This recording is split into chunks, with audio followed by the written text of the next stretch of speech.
Alrighty then, and we are ready. It is time, everybody, for episode 72 of the Offensive Charm podcast. Hello, hello, welcome in, everyone. Glad you're all here. I am Alex. I'm Alex. Muted. Yes, you're unmuted. That's why I can't fucking do the intro. You guys don't shut the fuck Yeah, that's why I said it out loud. I was like, you guys can hear us, right, chat? There's not gonna be another instance where we spend like 20 minutes of the podcast muted, right, chat? That's not happening, right, chat? Chat, talk to me. You're not talking to me. It's making me anxious. tell him you tell us you can hear us. Please, I'm going crazy, chat. They got no faith in me, was chat. already there. Crazy. Fucking nuts. They have no faith in me at all. Why is the screen black though? Screen black? What do you mean screen black? It's gonna be so funny. I can't hear. Black. I swear to God. What did you say? What the fuck? Chase! Chase, don't fucking do this right now. June, don't. Oh my God. Okay, somebody bring up the fucking stream. Are we actually? There's no fucking way. There's no fucking way. Guys. It's fine. You're fine. Please do not. Don't fuck with me on this. we have, by the way, we have reverb on. Whatever. Okay, you know what? I can fix that. Yeah, I just heard my own laugh on reverb. I don't know how Chad listens to that. That shit was. Hang on. There we go. God, no one should have to hear me in reverb. There you go. I fixed it. I had it on for the last share of the stage. I put reverb on the guest singers. But anyway, we're good. Okay. Hi, I'm Alex. Breathe. He's gonna strangle your ass. I hope so. Of course you would. You fucking would. Anyway, I am Alex. Most just call me Jazz. He so would. I am the charm. I'm the charm of the Offensive Charm podcast. Can you tell how charming I am? Anyway, and then there's those three over there. They're all the offensive. All of them. All of them. This is the especially that green, offensive especially charm. that green one. I offend most everybody. I blame horror. I too blame horror. I tell you, that green bitch just ain't right. Wow. Bring Just color I'm to so rarely wrong. That is. Wow. Anyway. You know what? You guys introduce yourselves. Fuck it. I'm taking a break. Hello, chat. My name is Astaroth Rosier Amon. I'm your favorite porn artist. Do you guys like me? I'm here. I'm the offensive. Yay! All right. Very nice. Interesting. Very good. He's got a green outline. Do I have a green outline? You have a green Oh outline. yeah. I might need to. I might need to adjust this fucking green screen a bit. I got it. Go ahead, Rada. Tell the people about whatever. I want to be like Rada. I'm growing green. Okay, hang on. I got this. All I have to do. Green is a fantastic color. All I have to do is lightly slide this to the left. A little more, a little more, a little more. There we go. Perfect. Oh. Perfect. Got it. Yeah, that looks great. Works perfectly. Asta, you don't mind being like Asta, you don't mind being a transient being, do you? No, I actually prefer that. That's more accurate to my lore, you know. Yeah, to be like fading in and out of the void here. Yes, exactly. Be like on. stuck in between the dimensions of hell and earth, you know, like that's very accurate. Wait, shit, you're still a little blurry. Hang on. Wait, That's the connection from hell that happens. Yes, through time. I didn't know they put hell in Brazil. I mean, it's hell is it's Brazil. Like, yeah, Brazil. It's one of the same. Huh? Well, there we go. I learned something new today. Yeah, that's the best I can do. I don't know where the abyss is. However, I've been meaning to visit you, Rada. You should tell me where the abyss is. It's a little bit of everywhere. Ah, gotcha. It's in your heart, you know. The true abyss is the friends we made along the way. No. It's the true abyss is the atrocities we committed on the journey. You know. That, you know what? That's a title. You could fit all that, sure. Fuck it. Where the fuck? Well, as we learned in the pre-show, fuck. Ass is really good at squeezing the stuff in. Where the fuck? Well, as we learned in the pre-show, fuck. Ass is really good at squeezing the stuff in. So Yeah, he really is. Yeah. There you go. Just Sure. about anything fits, apparently. As he has said. I was holding back on the fucking ass jokes, okay? You guys brought it back. Mm-mm-mm. Like we're gonna let you hold back on ass. I was so ready to be like, yes, the abyss is inside of me. It's called my asshole, but no, no. I was polite. I was demure, but no, you guys had to talk about my asshole every fucking time. Fine, I'm not gonna hold back anymore. I'm gonna be unapologetically a faggot. I mean, No. it's a big subject. It's bound to come up. That's one way to put it. Yeah, sure. Absolutely. Yeah. Why not? Yeah. It's an appropriate level of degeneracy I can approve of. Well, I'm glad, Deeple. Deeple? Roddy, did you ever want to get around That's a to name. introducing yourself? Yeah, you should do that. Oh, should I? Okay. Yeah. I'm Hora Amarada or Rada. I am the friendly neighborhood. Well, I guess not friendly.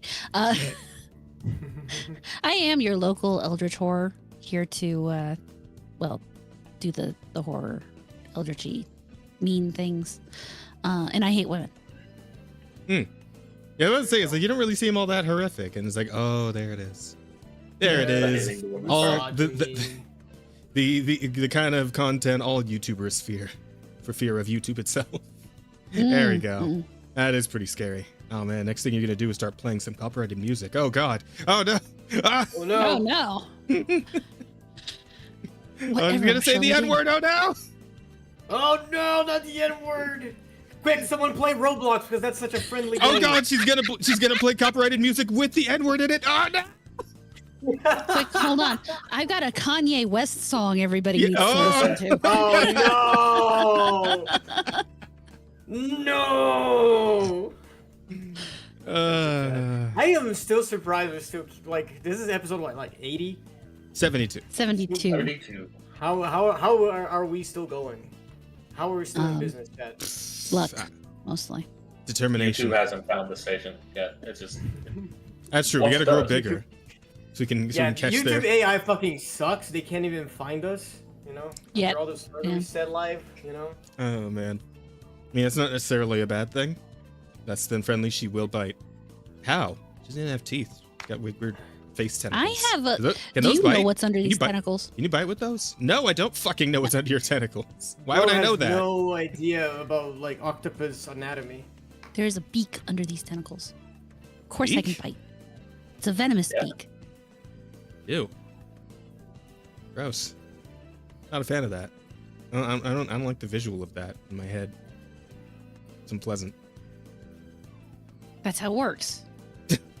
Yeah, you know what? I guess that is the point. How the horror Amarada. It's in the name, so fair enough. Yeah. Fair enough. Loves Kanye's right? Man.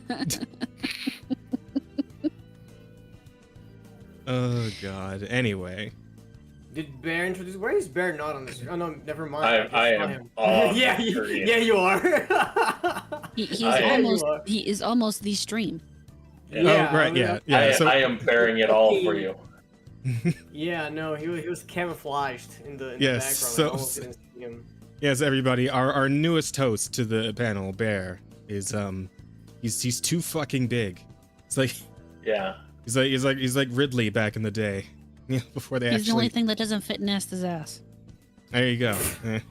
Jesus Christ. I mean, we haven't. Let's not run that experiment. I'm good. Come on, Bear. You Don't you will. want to be the biggest one in my ass? I wanted to get closer to you guys, but not like that. Nothing God. says bro more than rearranging your bro's guts. That's all. That's what I always say. And that's why your number of bros is limited. That was so mean. What the fuck? Well, I Damn. can't help it, man. That was so mean. Well, that's why you're a loser with no No. friends, idiot. Like, damn. That's all right. I like you. Just Oh, keep fuck. it away. Just can't. No, I'm Mr. E-Bear. Bear to everyone. I don't do anything, like, content-wise, so I'm just here. I apparently, I get to be here. Bear's got some pretty solid material in chat, so we're like, yeah, we'll just put him in. Fuck it. He He's is on the funny. show If you're now. funny, you too might become a host. Yeah, Yeah. just be funny, Chad. Quick, start sending us super chats with the funniest jokes you guys have, and maybe you can become one of the hosts. Yeah, speaking of, Rada, would you like to tell the people about those super chats that Asa just mentioned? And other related Well, things? you have two choices. You can either ask us a question at any point in the stream. You can go ahead and ask us a question, and we will answer it at the end of the stream. However, if you want to ask us a question immediately, if you would like your answer right now, if you really want to watch Jazz blush, which would be a talent considering he's black, but I would love to see you try to make it happen, especially if you attach an amount of money to it. We will read that question at the moment you donate. Indeed. Indeed we will. For money. Quite. We like money. But in the meantime, in between Almost time, anything for money. while we're waiting for you guys to give us money, I guess we'll, have a podcast or some stupid shit. I don't, whatever. Like, we got weeks to talk guess. about, I guess. We could do that. Who's had It a was week? 7 days since the last time we were here. Yeah. True. And I can't believe nothing happened between then and now. All we have is the weeks and then we're done. That's crazy. Yeah, no Yeah. news. That's gonna I feel be like like he's a lying. 1 hour episode tonight, Chad. Be ready. Would Just gotta- I, a black man, ever lie to you? Yes. That was so fast. That came out so fast. Well, she is also she is married to a black man, so she would know. I know all Well, about does these your black husband guys. lie to you often? That's what's happening? She knows every black trick in the book. I do. Every Oh, black no. trick in the black book. There's a reason he's not allowed to go out for milk crazy. and cigarettes. He's got to make 2 trips. Oh my. Crazy statements coming out today, Chad. Oh, Coming in hot, fuck. coming in hot. Yeah, no super chat available. Wait, what? Nanny. What? Oh. What? Did Oh, we Did fuck you up? get the thing fixed? I thought I did. I thought I did get the thing fixed. I sent in the thing to verify. Whatever. I'll fix. We'll get it fixed by next time. Sorry, guys. I guess no super chat right now. No super Just chats. send us He lied questions. to Fuck you. it. You know, we We'll really get- need to set up a secondary One donation time. stream Yeah. at this rate. Yeah. Look, I don't know. I did the thing it asked me to do. I sent in the fucking like the license and registration, all that shit. The verification, all that. I did it. It's just, I don't know why it's not working. Fuck. I mean, Maybe they decided we swear too much. possibly. I'll look into it. And the weird thing is, like, we've gotten super chats already. Like, every time I go in to look, it's like, yeah, you guys got like $70 in here, and once you hit like $100 mark, then you're actually like able to get a payout. But I fucking verified it. I don't know. Should work. Should be working. I'll see. Anyway, yeah. So fuck it. I guess we'll just do the normal questions at the end. Sorry, guys. Failure Yeah, 100. there's still a. I there's still tried, errors God and damn stuff, it. too. Yeah. Well, whatever. Anyway, we're gonna figure it out. I'm gonna figure it out. All right. Anyway, yeah, weeks. Let's move on to weeks. Wow. So, Asta, what did you do this week? Not much actually.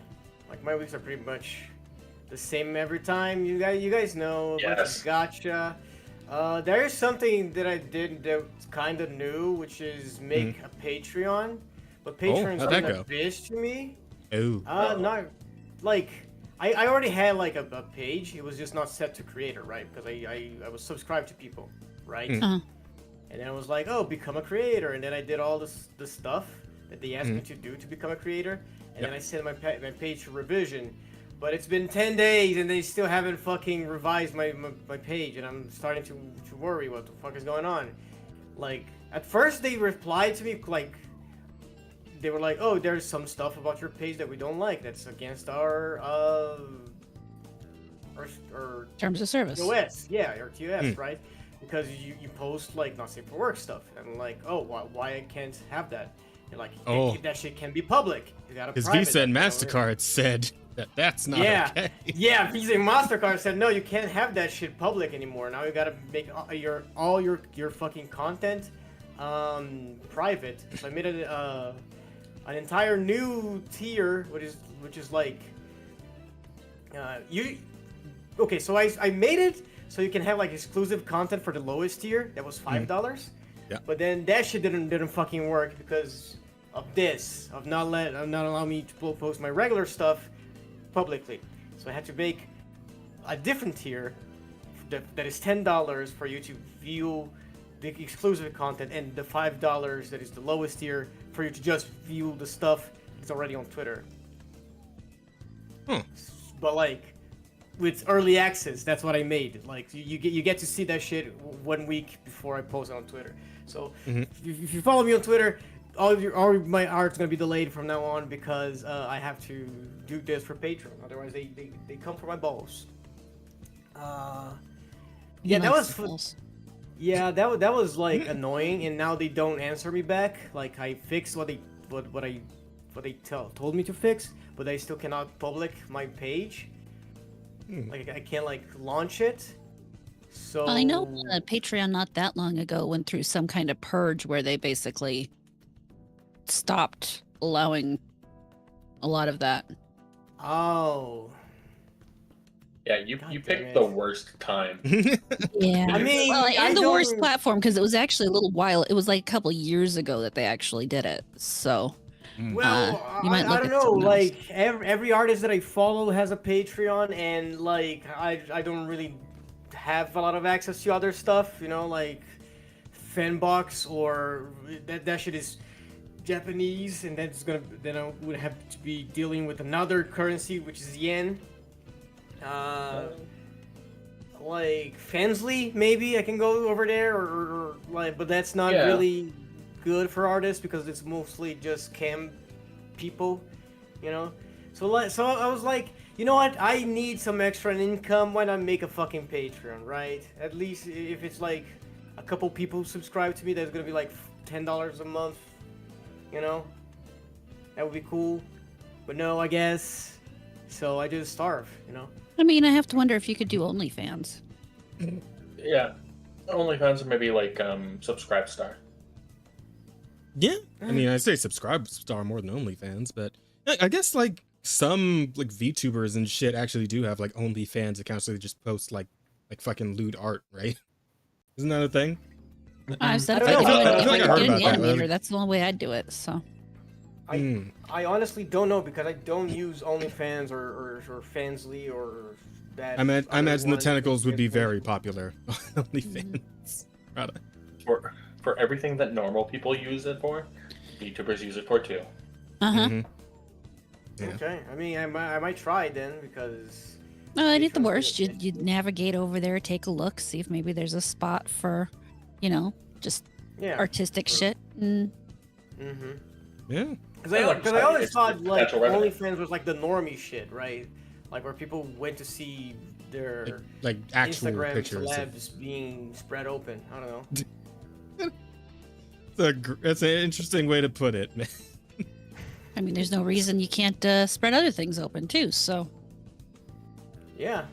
You know what? I'm gonna start a feet page on Fansly. I'm gonna compete with Rosa.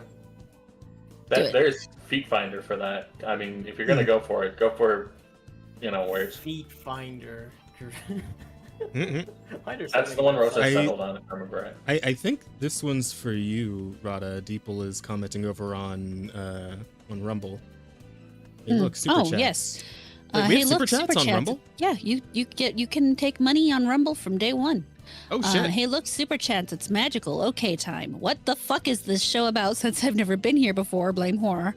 I also posted some memes under on X under Rada's post for the show. So I will actually go pull those up for you. Well, Yeah. you go ahead and tell him what the show's about. So he actually gave us some monies over on Rumble. Yeah, we got a whole $1. Hey, thank you for the dollar. Let's Much go. appreciated. It's great. Get that Hey. one posted. The first one. Yeah, as for what Our this show is first about, dollar. as for what the show is about, it follows a pretty simple structure here. We talk about our weeks, which will include anything we've been playing or watching or reading. some nerd shit in that regard, or whatever just going on in life. Really, we're just gonna go through it, and then after that we talk about the pop culture news, which usually is involving video games in some fashion, but can also involve like movies or celebrities or whatever weird shit's going on. But usually just pop culture stuff. And we're not. If you want the political stuff, you got to go over to Helmsman's podcast. Well, even he's trying to get out of that. Really? Huh. Yeah, he's trying to stay strictly out of politics and just just doing like world news now. World news. Oh, okay, fair enough. It's That basically kind of like politics. topic burns you out so fast. It is. Oh, yeah. But it's the degree to which you get into anything. Yeah. Mm-hmm. Alright. Politics burns people out. I mean, both audience and hosts. So I'm not surprised. Yeah. Politics ruins everything. That's what my husband says. That's Uh-huh. right. True. Is Fansly the same thing as OF? No. Fansly's like a lewd streaming site, right? Whereas like OF's more like pictures. Is and, it just for like, streaming? I know I thought it OnlyFans was. kind of goes in like a Twitter vibe, with the way the posts and feeds go. I'll be You know? honest, I have never once even opened the OnlyFans website. And all I I've done have, since it because- started, I've never once looked at it because I don't care.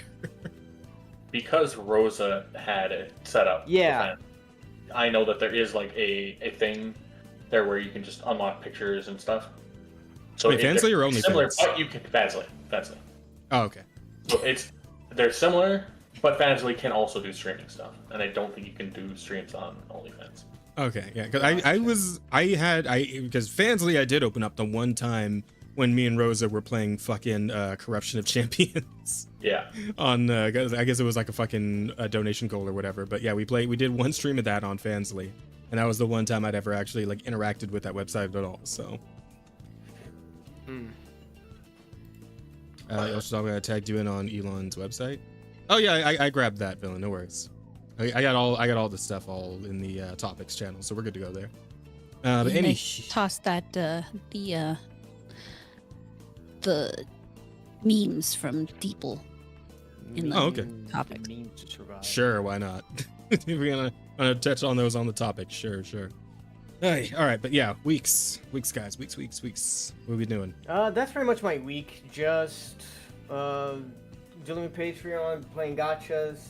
I haven't watched anything new. I haven't watched anything. Period. Like it's been so long since I watched like anything other than like YouTube. Okay. Cool.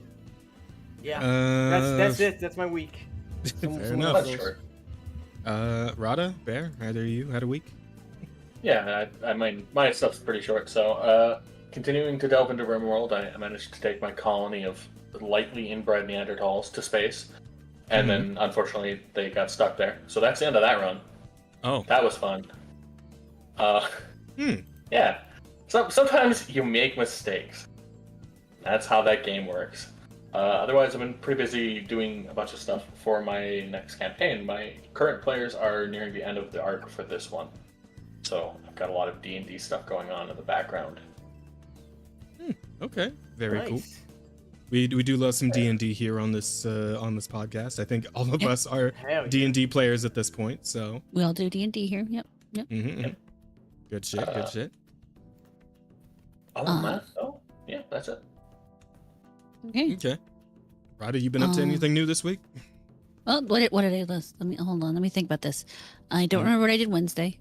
I played some more. Oh God, I played some more Expedition 33 and did some more side quest shit. I did the I did the Sunless Sunless Coast. Oh, have you discovered the power of Bald? I mean, outside of Yeah, the I discovered usual the power of Bald. Okay. Fucking that dude, and I beat him with everybody. So I'm really proud of myself there. Solid. Then I've got everybody maxed out as far as their relationships, so that's cool. Also sick. Did you choose to snuggle with fucking Monoko? Yes, I did indeed choose to snuggle with Monoko. Okay. I Let's did not. go snuggling. he enjoyed his snuggles. So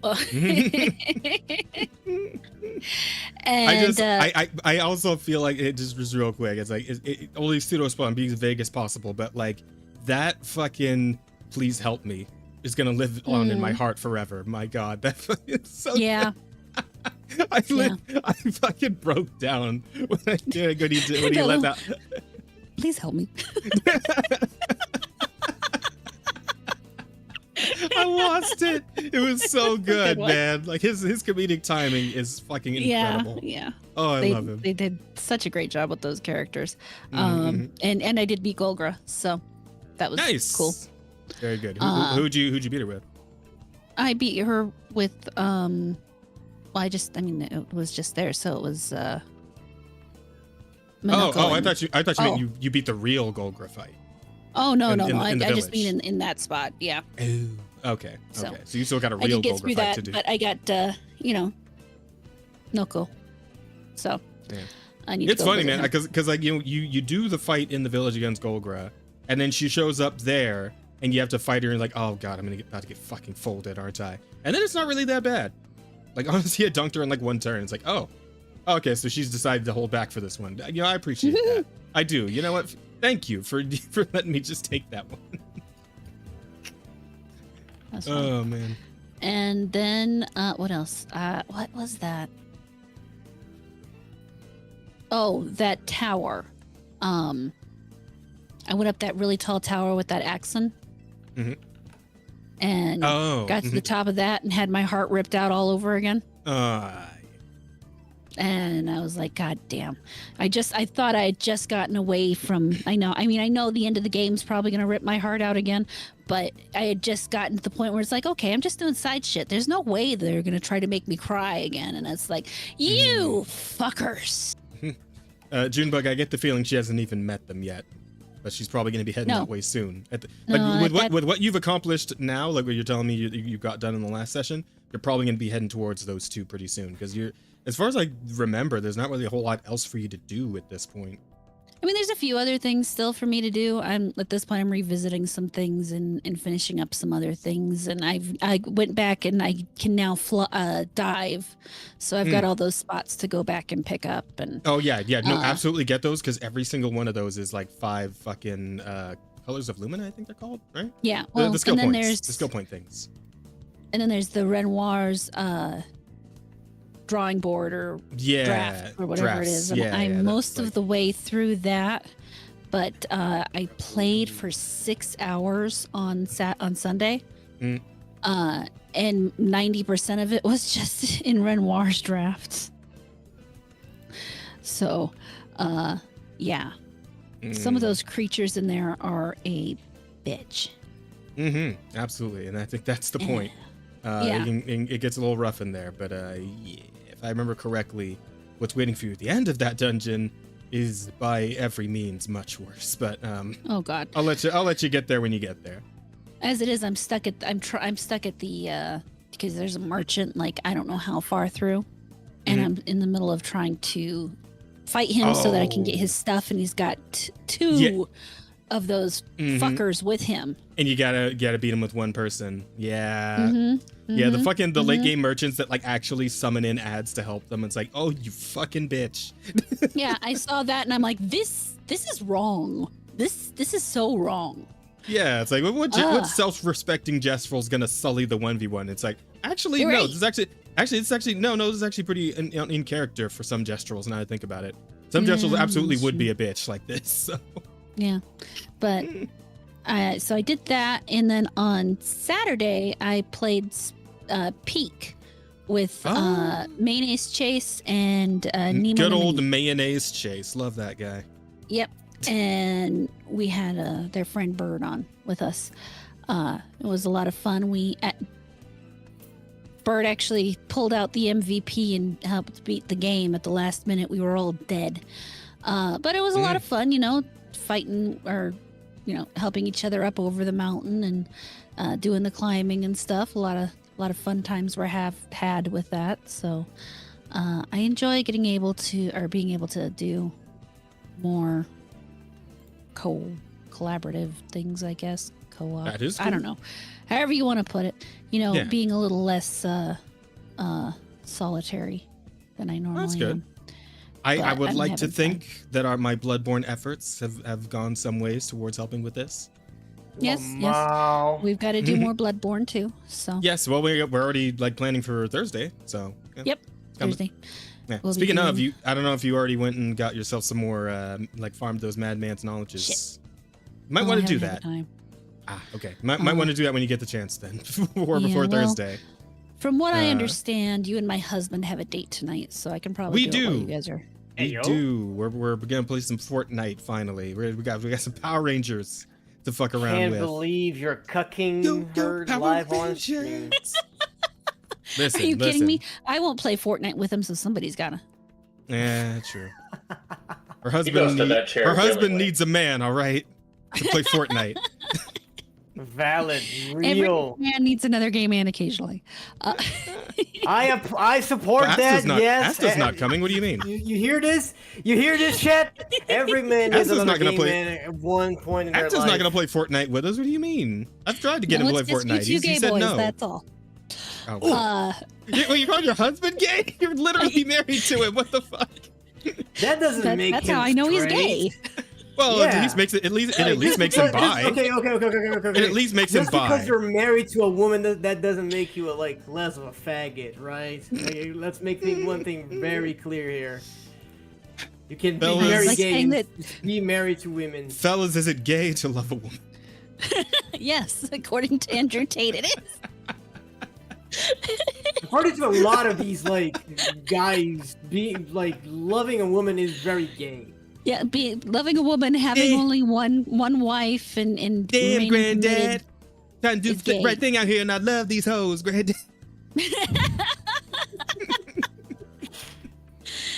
But yeah, that was basically my week, and the fact that my cat has in fact made a miraculous recovery. He's not Hey. 100%. That's so good. His leg is still not operational, Mhm. but he is alive and moving around and eating and drinking and functioning as a cat is meant to. We So, love to see it. uh, Good shit. Good shit. things Good for him. are pretty okay right now. Very nice. Glad to hear it. You gonna let the Lavender Boy play Fortnite? Who the fuck is that? Wait, am I the Lavender Boy? I thought so. Is this because Spark is purple? Like, is that Could be, yeah. I Lavender mean, Boy? Now? You are kind of a that lavender, really you know? that sounds like a fucking like a Prince nickname or some shit, right? That's fantastic. Like a Lavender Boy. Prince when he Oh was my young, God. Lavender Boy. Yeah, exactly. Yeah. Oh, yeah, Prince's after Purple Rain. sidekick. Prince's sidekick, Lavender Boy. What? Oh no.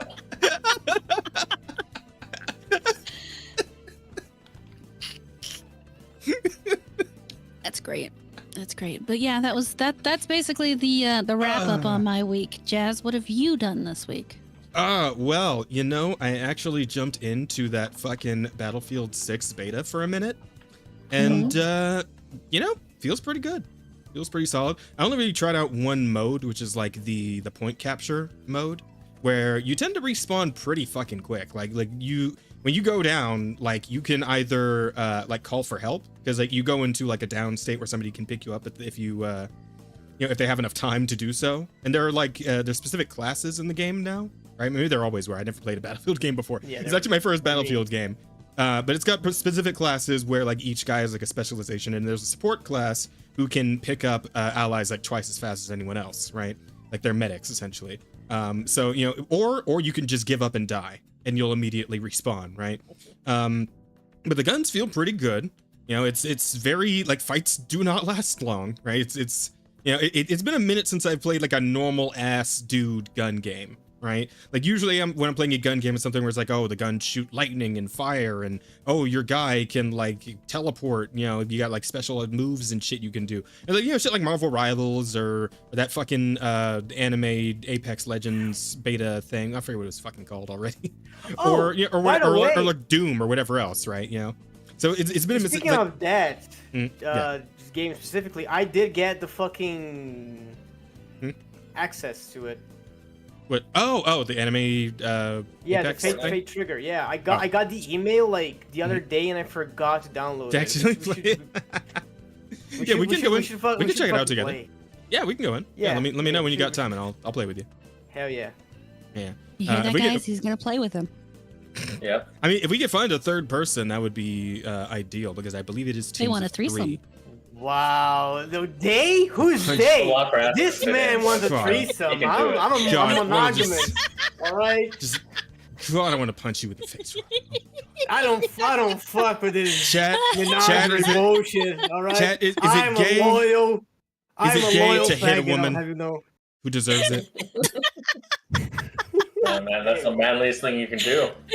All right, there you go. Where's that That one depends. fucking gif? There's that gif of that old movie where that chick's like rubbing that dude's leg and then he just like punches her in the face and knocks her out cold. That's what came to mind. Just Fucking get a forgot safe where- word. Where that's from.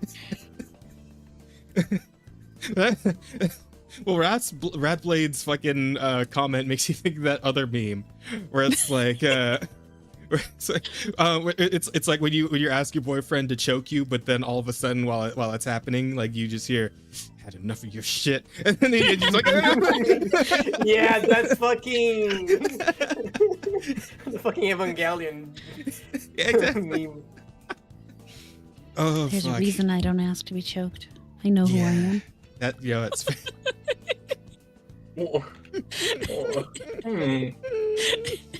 okay. All right. Anyway.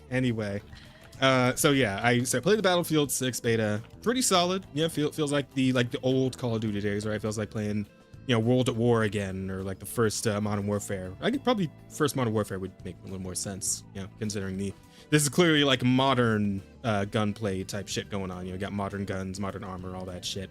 Yeah, pretty good, pretty solid, I'd say. Maybe feel that old Call of Duty feeling, which I've not felt in a long time. But I'm also very much assured in the fact that I have probably just aged out of like realistic shooter games, like realistic army man shooter games, because I ain't got the reflexes like some of these kids, man. Like I'll turn around the corner, see a dude, and be dead before I even like have my gun raised. Like, Jesus fucking Christ, these kids are too fast these days, man. I don't know if it is just a rampancy of cheaters, because I know there was I saw a story about apparently there was like 300,000 cheaters banned from the fucking beta. Damn. And of course there was that one fucking VTuber that everyone was shitting their pants about for like the last couple of God, days. yeah, that's hilarious. Yeah, cat girl, cat boy, whatever the fuck. Yeah, Oh apparently yeah, there was I like, saw that. yeah, there was a bunch. VTuber, You Yeah, did the yeah, response to Tectone? That shit was hilarious. wait, there was a response of Tectone or a response to Tectone? Their response to Tectone, because Tectone was bitching about them, and did you not see that? I did not. I think I saw Tectone's post, but I don't think I saw the person's Yes. reply to Okay, Tectone's so post. Tectone was shitting on them, and then they just replied, "Yo, what did your dad do again?" Oh. Let's Just okay, that.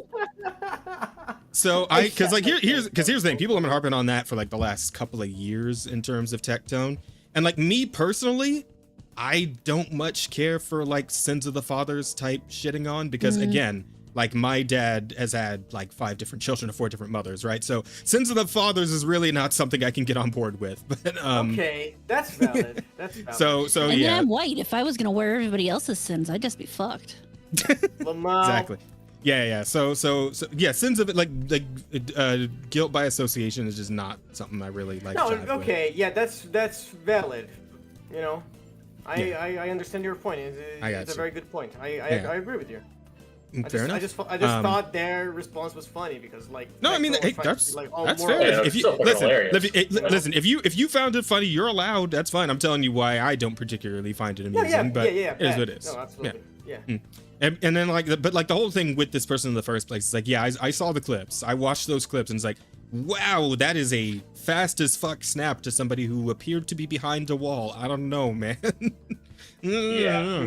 Like a lot of people are saying it's like, yeah, that's just what mouse and keyboarders can do when they're like really fucking cracked. And it's like, to some extent, I could kind of believe that. I have seen some crazy shit from mouse and keyboard users, but Yeah. at the same time, man, it's like that dude was like damn near behind you and you turned around like that fucking. I don't even think it had shot at you yet. So it's like, how'd you?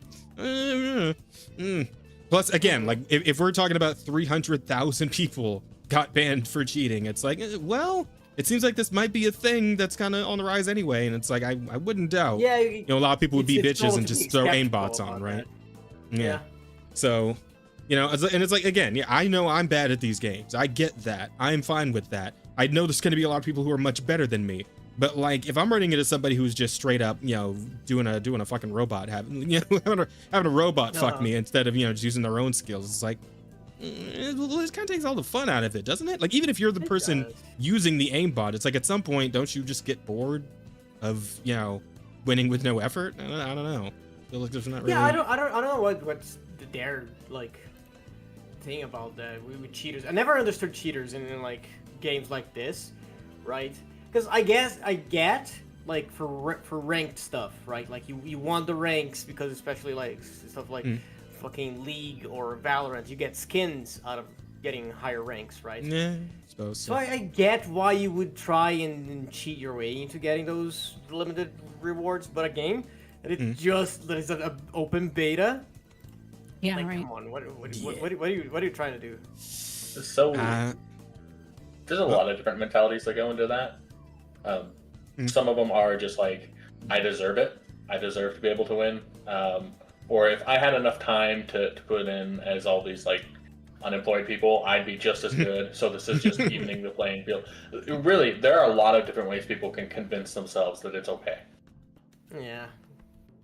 I mean, yeah, everybody feels justified when whatever they do, like all the time. I mean, when it comes to anything, people will come up with an excuse why it's okay if they break the rule this time, or if only they break the rule. Either way. Yeah. Well, people are amazing at solving their own cognitive dissonance. Oh my god.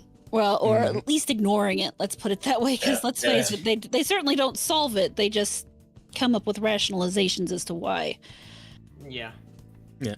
Not all solutions are healthy solutions. This is true. Absolutely. But the game itself is good. You know, looks really good. Feels pretty damn good to play. Very responsive. Yeah, I heard. And it's nice to actually, you know, get something out of those haptic feedback triggers in my fucking PS5 controller. I feel like not a whole lot of games really use those unless it's like a PS5 exclusive or some shit. But yeah, the game makes use of them, and it's nice. Yeah. Yeah, Battlefield's a cool game. Like I used to play Battlefield 3 like a lot as a teenager, and I mean like a lot. Like, every day after high school, I was there with my friends. Oh yeah, so just like me with like World at War and shit. Yeah. Okay. Yeah, you know, like that shit is just like engraved in your mind. You know. Oh yeah, no. Like if you got the homies in and like you got the fucking headset on, right, plugged to the controller, like those are good times. Those are real good times. You know, life was simpler back then in a lot of ways. Life was simpler. I miss Battlefield 3, and I heard Battlefield 6 kind of has that feel that people were missing with Battlefield. So it is promising. Again, I couldn't say because I wasn't a Battlefield kid. I was a Call of Duty kid, you know, up until a certain point. Everyone I've seen have been really excited for it and how it played in the beta. So I hope people enjoy it. Yeah, I mean, even if again, from what I played, felt pretty good. It's competition, and it's, you know, something that should ideally, if it does well, make COD then have to do better, and other games have to do better. Absolutely. Yeah, that's for sure. It's always good. Yeah, and like I feel like I still don't necessarily like really like games where it's like PvP, but like you can die really fast anymore.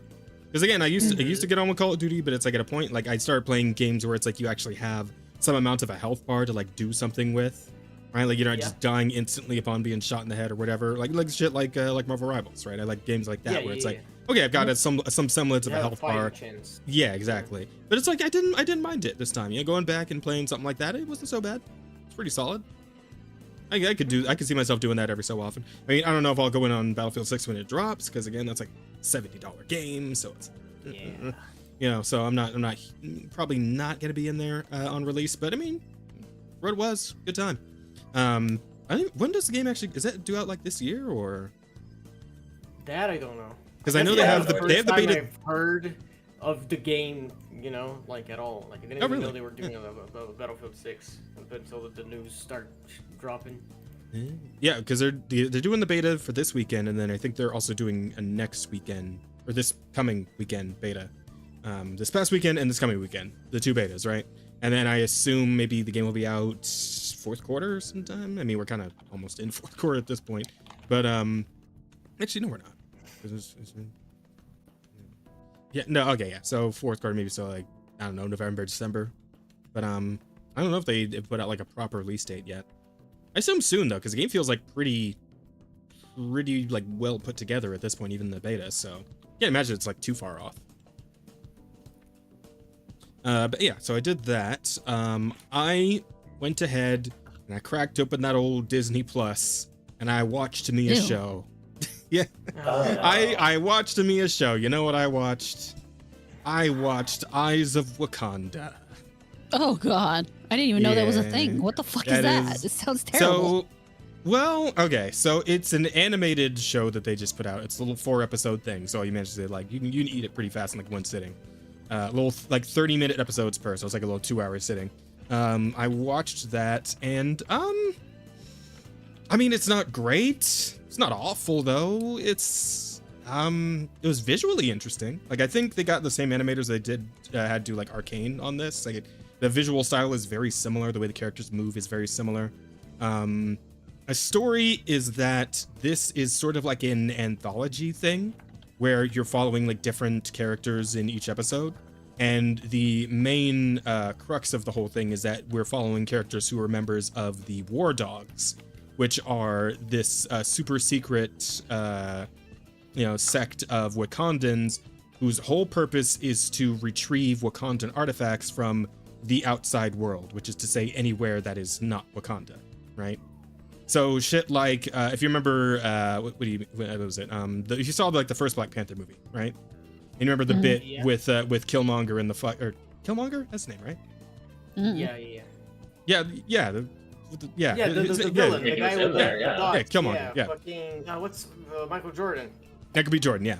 Yeah. So you remember the bit where he's in the fucking museum and he's looking at the hatchet hammer thing, whatever that thing is. The thing is like he's like, yeah, it's Wakandan. This is a Wakandan artifact. So shit like that. Like they retrieve stuff like that, right? So like the first episode follows one of the like an outcast from the what do you call them? The bald warrior chicks. The ones that wear like red spears. I totally know what you're talking about. I don't. Dora Milaje, I think. Yeah, Dora Milaje. That's them. Yeah, I would never remember that. Fair. Yeah, so the first episode like follows this chick, and she's like a sort of outcast because she's not good at working in a team. But they have her going after this Wakandan deserter, who is apparently another like high-ranking military officer who decided he just didn't want to have any part of this shit anymore, and he like defected from Wakanda, took a bunch of shit with him. So she's got to go bring him back and all the tech that he stole, right? And she ends up essentially carving through like a whole fucking army by herself, and then him, and she shorts that shit out. But I mean, the fights were good. Like the actual animation of like the fights that she was in, which was pretty good.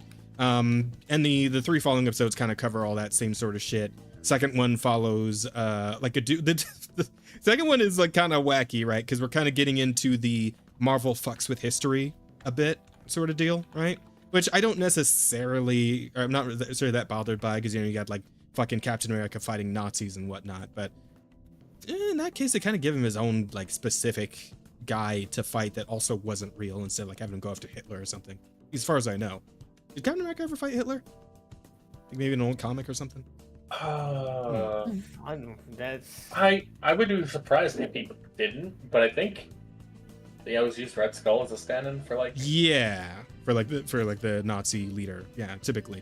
But no, in this one they straight up have a dude who is apparently supposed to be Memnon, who is a legendary Ethiopian king who fought on the side of the Trojans in the Trojan War. But in this episode, he's actually fighting against the Trojans alongside Achilles. So it's a little beckwards from what it actually should be in the proper telling of history here. But that's, I suppose, neither here nor there. That's probably not even the worst part of it, right? Because he's apparently trying to get a Wakandan artifact that ended up around Helen's neck, like Helen of Troy, right? And they end up doing the actual Trojan horse bit in the episode as well. And he's in there, and he, is part of the siege of Troy. And apparently he ends up abandoning Odysseus to, not Odysseus, Achilles. Odysseus is also there. He's like the commander of the fucking Greek army trying to siege Troy. This is a whole fucking thing, man. But yeah, he abandons him, and then Achilles is pissed off at him because he's like, hey, why the fuck did you leave me behind? Oh, you're trying to get this Wakandan, whatever.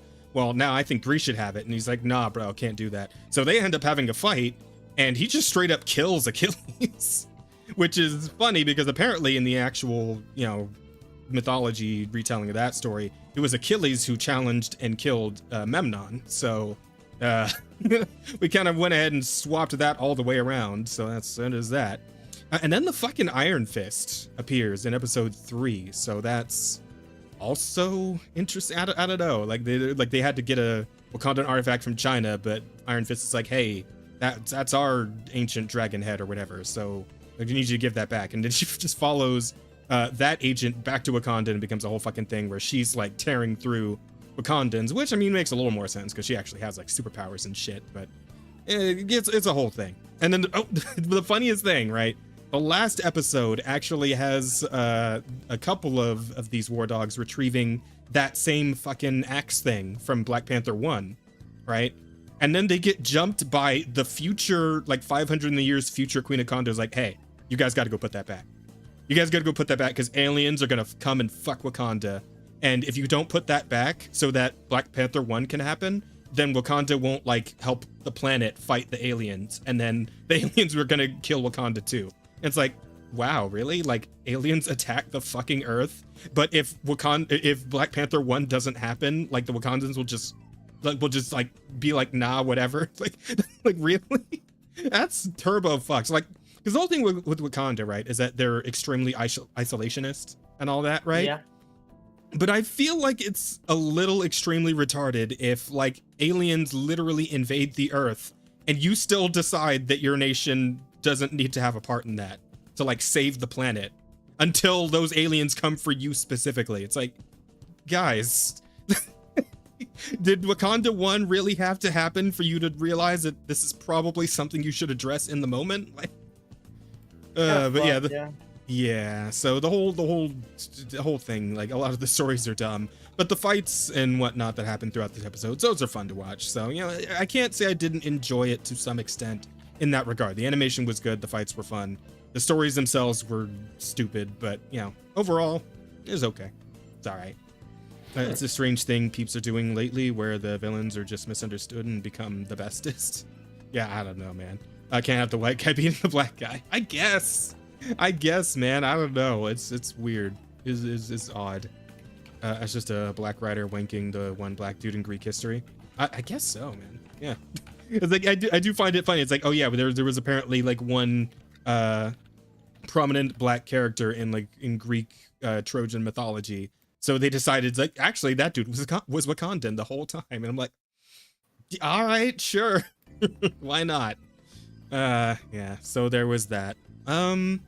What else? There is one other thing I decided to look into.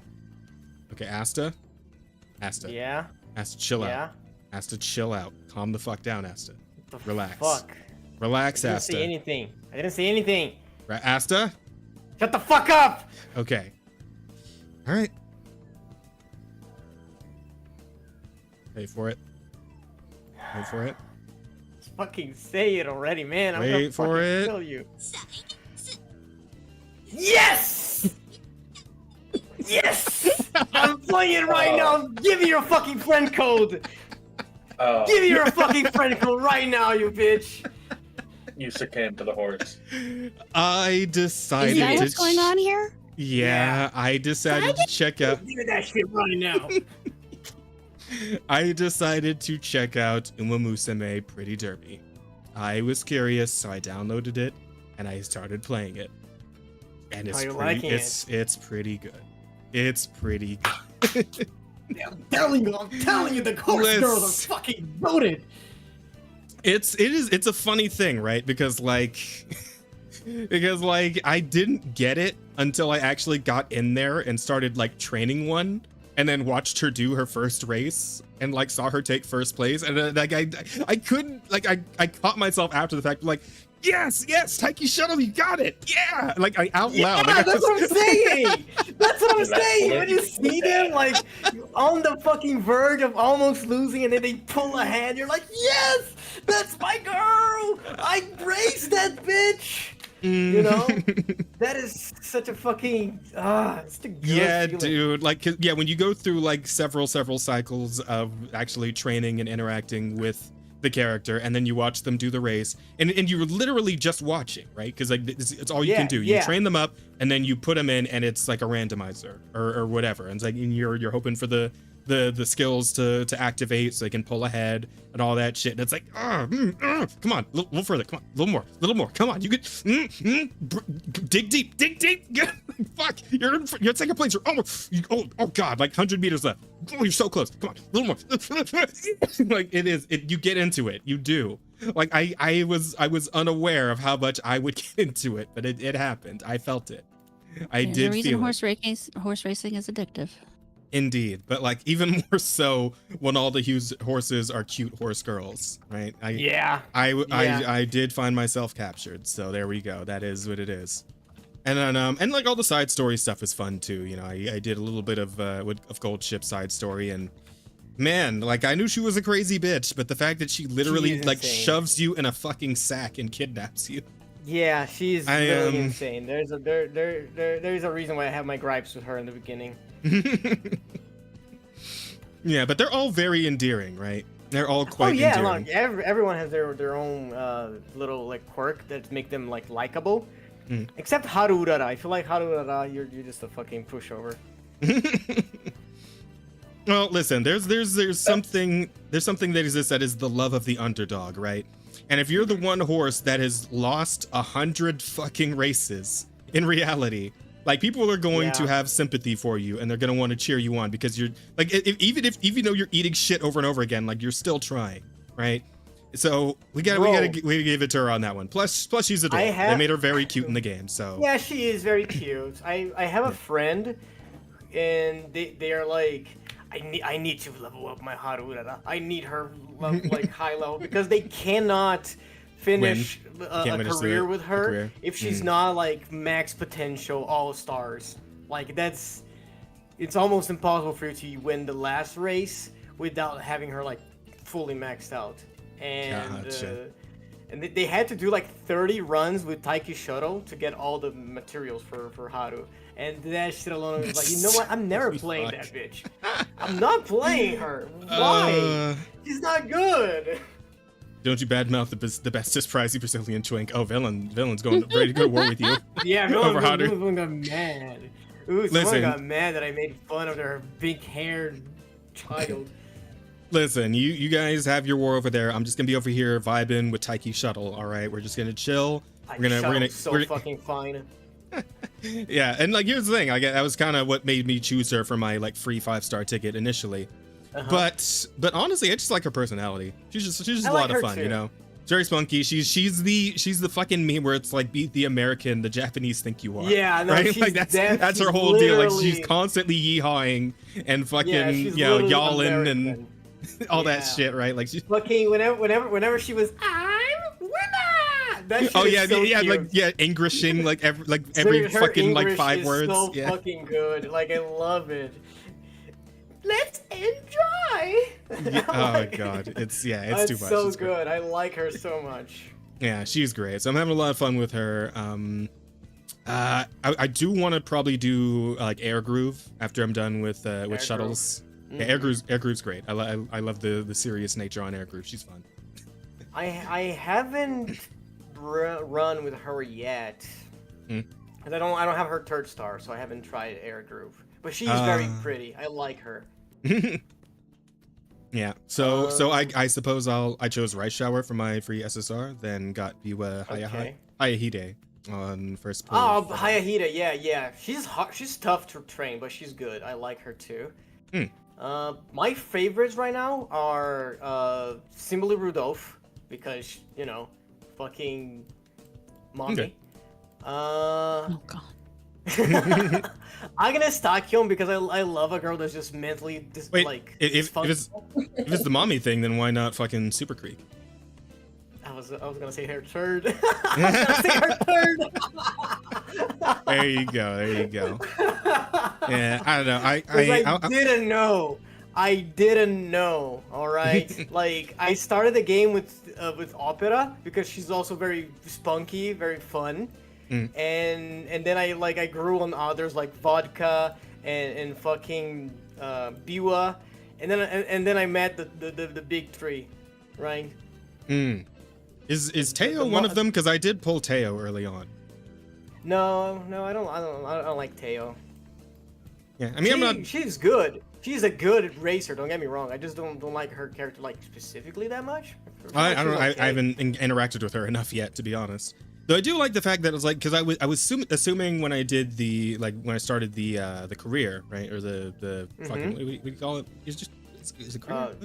It's the career. Yeah, career. Yeah. Okay. Yeah. When I started, I kind of assumed there would be like, okay, so it's just going to be you one-on-one with your horse girl, and you do the races and yada yada, right? But I do like the fact that it's like it has a lot of like the other girls built in and like random interactions with them, and like building up friendships with them will like further inspire your main horse girl. It's like, so you kind of get to know some of the other characters even when you're focusing on one specific one, so that like by the time you're done with your career and like maybe you like took a liking to one of the other ones that showed up along the way, and it's like, you know, maybe I'll do her next, right? And that's kind of how I got on with Air Groove, because Air Groove keeps showing up during my career with Shuttle, so I'm like, okay, well, you know, maybe Air Groove next.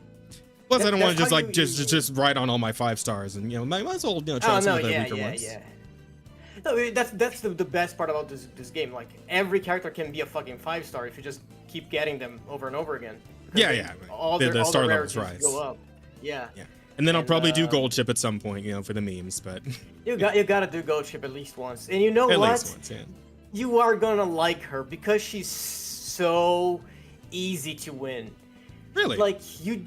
I thought she was like a problem. Oh, she's a problem. Okay. She's a problem. But if you just train her speed, she's gonna win. Like all the time.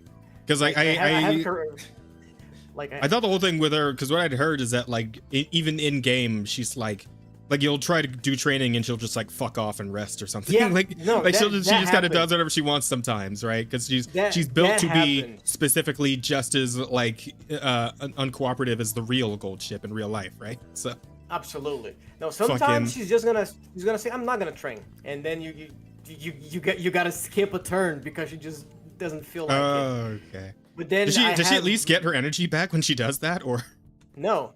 Oh. I mean, unless you rest, you're not gonna get your energy back. You just can't select train, right? Okay.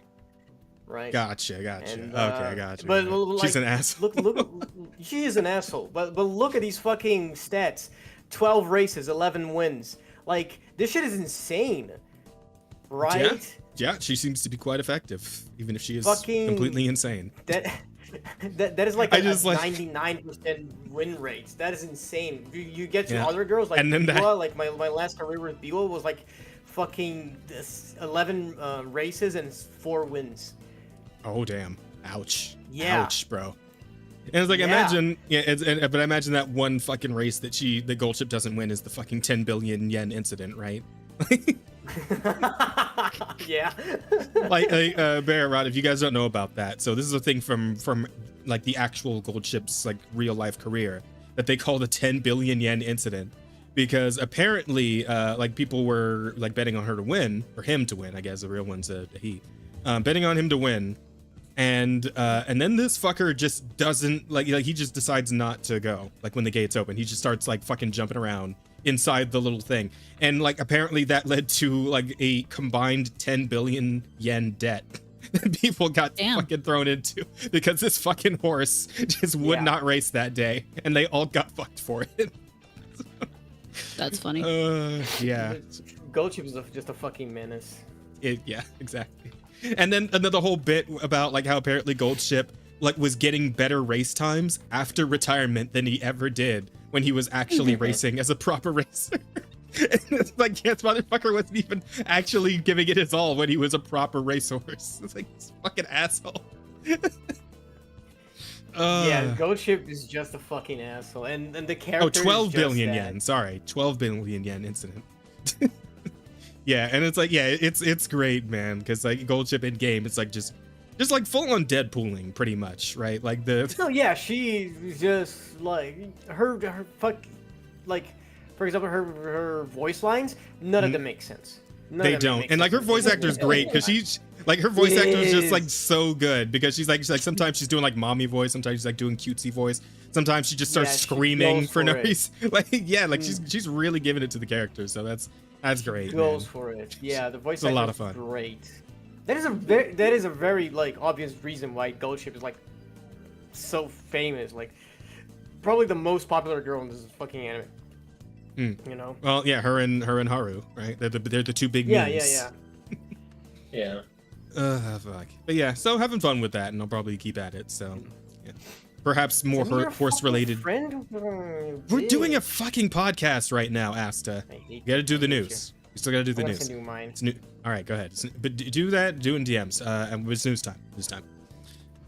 Okay, so news. Let's talk about some news. Let's talk about some news. Who wants to talk about news? Okay. Is there news? I thought we said there were no news. No, Yeah, I lied about that. That was me. That was me lying. End. I lied. Oh. Speaking of, you know, why don't we start with a fun See, one? I told you black people lie. Well, we'll start with a fun one that is actually That's a related crazy to. thing take out of context. Oh, hang on. I need to share screen to you guys, and I need to share screen to the fucking stream. Let's do this first. There you go. That's for you guys, and then for stream. Yeah. So related to the end of the week discussion here, we have a Uma Musume story, where apparently dozens of Uma Musume cosplayers showed up to support a real horse race in Thailand. Many of them took to the turf and ran on the racetrack like a real Uma Musume. That is so cool. Cool's a word, yeah. I wouldn't necessarily go with cool. I was thinking awesome. something more like. I just need to know there's like an actual video of them running, right? Like it's clear that more and more people have started getting into horse racing as of late. I mean, even I can't say shit now, right? No, no, you sure can't. I sure can't. And for many, they've Uma Musume Pretty Derby to thank. The game's global launch has truly been a noticeable impact. Yeah, didn't it like literally fucking hit the actual top of the Steam like sales chart? Did it? Or the Steam like download or concurrent players chart or something? Yeah. Like I'm pretty sure it was beating out. Or I think it was actually beating out fucking what's it called at one point? God damn it! What's that fucking gun game? It's like always the top of the Steam chart. Yeah, CS:GO. It was actually beating out Counter-Strike at one point for a little bit. I thought it was Banana Click or whatever. Let's fucking. No, I think it was Uma Musume. Anyway, let's see. Especially when you look at the recent viewership of a recent derby event. And it doesn't stop there. At a recent event in Bangkok, Thailand, Uma Musume fans decided to take things a step further, cosplaying as the anime horse girls while racing on a real track. I find it really funny that like the actual organizers of the horse race were cool with this apparently. Bro, assuming they didn't just just take to the field and start running, right? Yeah. But The more if people show up, think more people about would it, bet, more money they're gonna make. Yeah, if you think about it, like, of course they're okay with this. Like, Uma Musume, like, use real horses. Like, the horse owners like Uma Musume. Yeah, right? true. Otherwise, they wouldn't, like, want their horses to be part of the anime. That is fair. Have you ever wondered what Uma Musume live action would look like? Well, now we can see a glimpse of that thanks to the cosplayers who attended Thailand Queen's Cup race in the Royal Bangkok Sports Club. Not only did they gather together to watch a real-life horse race, but they also jumped onto the track themselves. Some of the familiar characters in the clip that's been circulating on social media, including fucking hell. Yeah, I saw that. I pulled this character. Yeah. I'm like, how the fuck do I say this character's name? Hold on. So, Mati hold Khan. on. No, hold on. No. You don't have to say it all the fucking thing. There's a way. Hold on. I was told how to say that name. Yeah. Okay. An angry German Let me accent. find it because I fucking forgot already.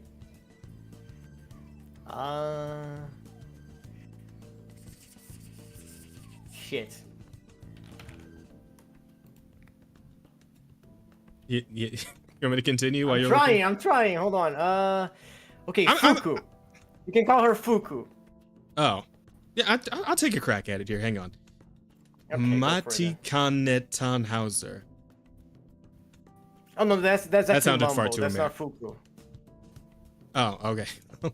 That's the other one because they're Mati fucking... Kanetanhauser. I think that's about right? Is anybody in the chat German? Am I doing okay here?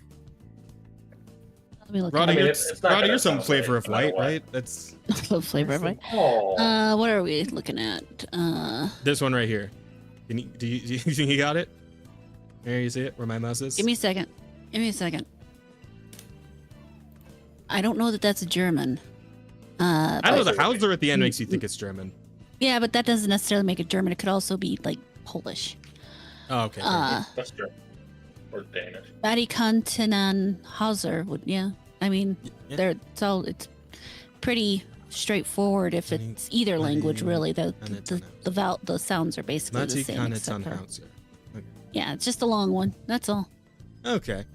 Okay, so yeah, that one, Kita-san Black, Manhattan Cafe, Ogre Cap, Anya's Tachyon, and even Gold Ship, one of the community's favorites. I do enjoy the horse names, honestly. They are fun. Their name is great. I like it. Horse names are fun. Also, fun fact, because I love Agnes Tachyon.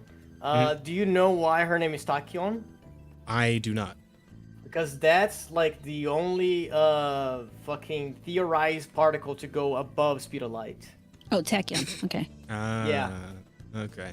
She is supposed to be German. from what Yeah, I'm fair looking at. enough. Does she have like a really good race record, or because I know she's like a I don't fucking know, actually. like she's like a normal ass rarity in the game. I don't know. Let's just check it out. But I found it really funny that Gold Ship's rarity was only like rare, and not like I mean, like if SSR. you think about it, like she's only super rare, and not like SSR. You know, like I found it kind of funny I given guess. the fact that no. her and the fact but that she's Haru, also like a character that came with the game. Like she's like one of the base characters. True. Yeah, like you summon her automatically when they like make you do the practice summon. True.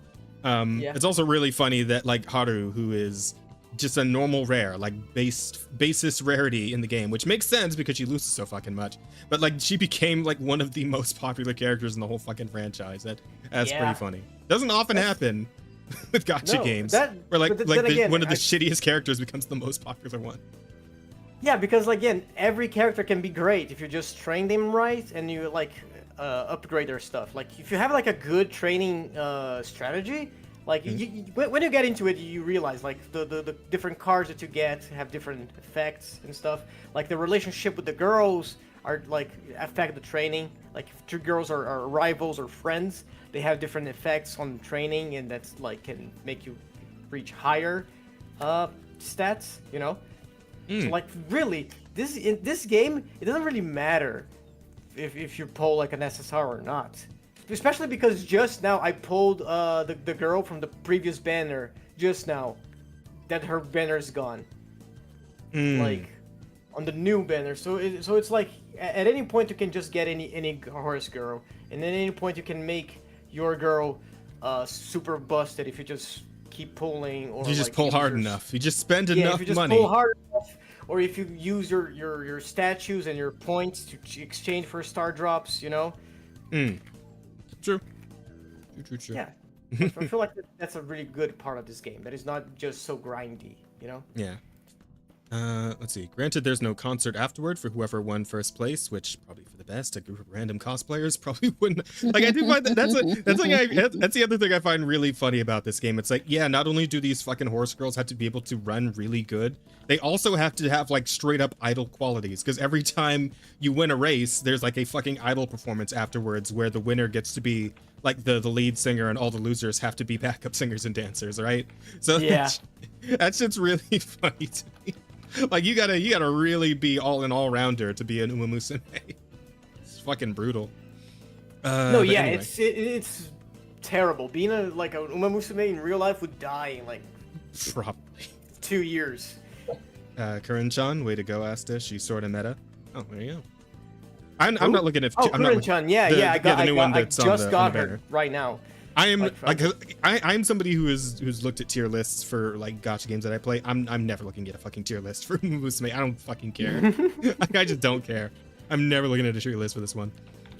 But anywho, let's see. The tier, I feel like the tier list is kind of not 100% accurate.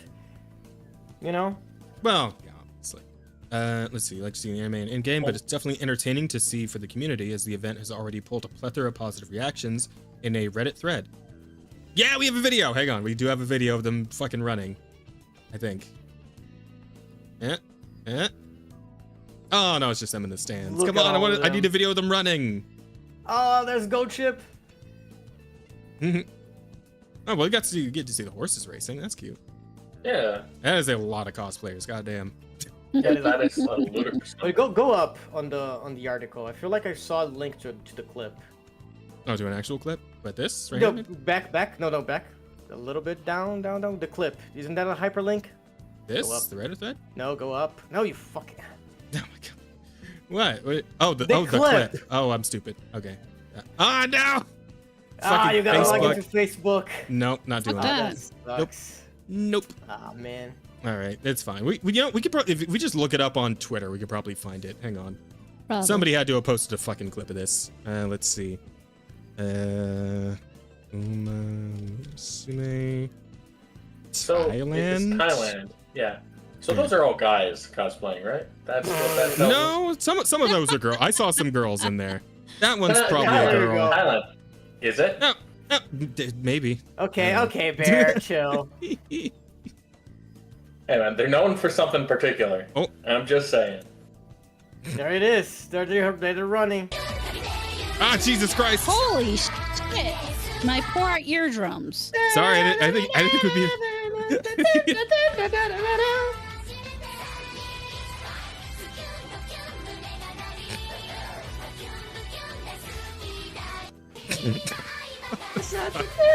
Yeah, people do that.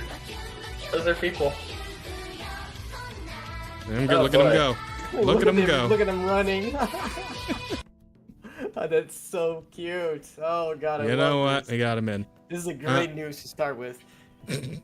I can just imagine that one 6-year-old horse racing veteran in the crowd who's just staring bewildered at all those listening people. Yeah, exactly. Yeah. I was expecting a few, then the whole 2 rows turned around, said one user, to which another replied there were like 5 rows. That was a lot of cosplayers. Meanwhile, others have said that there are likely male cosplayers in the video as well, which they found accurate given some of the racehorses' real gender. Yeah, fair enough. Either way, there's no denying that Umusume has had a huge impact in real life. Earlier, we've also seen fans go out of their way to send fresh grass to Haru Urara. Didn't they send like fucking 3 tons of fucking grass to that one horse? Yeah. Some shit? That's crazy. Oh they sent god. a ton of it. Holy shit. Yeah, 3 tons of it. That shit's wild, man.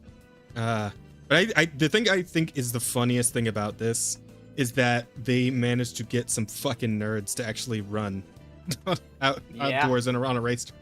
Like, listen, we haven't seen nerds get this active since Pokemon Go first dropped, all right? Like, maybe there's some goodness after all. That is kind of a fact that I see in like the anime community and like the sports anime. Remember Haikyuu? That shit kind of got like a bunch of kids into volleyball. Yeah, and I still remember the day fucking One Punch Man got its like first anime episode, right? Or for its first season. And then the motherfuckers heard that bit about the 100 push-ups, 100 sit-ups, 100 squats, and 10-kilometer running, and some of those motherfuckers took that shit to heart, bro. They got some swole-ass nerds out of that shit. You know what? Fair enough. If you're able to actually like stick to that every single day, because like doing that once or twice a week is reasonable, but doing that every day, like fuck. Yeah, especially if you are like not used to exercising at all. Like you just woke up one day, you're like, I'm gonna do this every day, and you stick to it. You're crazy. You deserve to be Saitama. Yeah, honestly though. So yeah, that's a nice little story to start with. I mean, it was kind of cute. Yeah. But let's oh indeed. But let's see how fucked the world is, shall we? No, well, can we end this the one episode here? That was such a good way to end it. So this is a kind of a wacky one. This one is technically our featured since it's on the thumbnail. I love how King is the one who chooses our featured story since he's the one who makes the thumbnails. But apparently Battlefield 6's kernel anti-cheat conflicts with Valorant, prompting a deletion request. Oh my god, that's hilarious. Holy fuck. Yeah, I'm trying to see if we can make this bigger. Hang on. Open image, a new tab. Here we go. Yeah. So the application has failed to start due to a general software incompatibility. Please uninstall the conflicting software or adjust its settings. Valorant. That's crazy. Listen. That's weeding out the competition. Listen. There's only room for one shooter game on this here console. Around. You get that Valorant the fuck out of here. Oh god. It's time to play a real man's video game where all the characters look like the same asshole in the same outfit. I don't need all these motherfuckers, their colorful bullshit and their superpowers. Fuck you. Just give me a rifle. You just need a gun. You just need a very American gun, AR 15, 40, 37. Whatever. Yeah. Whatever, you know. Fuck. Exactly. A Vendo? What the fuck is a Vendo? A Vendo was a criminal, and a good criminal is a shot criminal. I mean, I do find this. Yeah, well, yeah.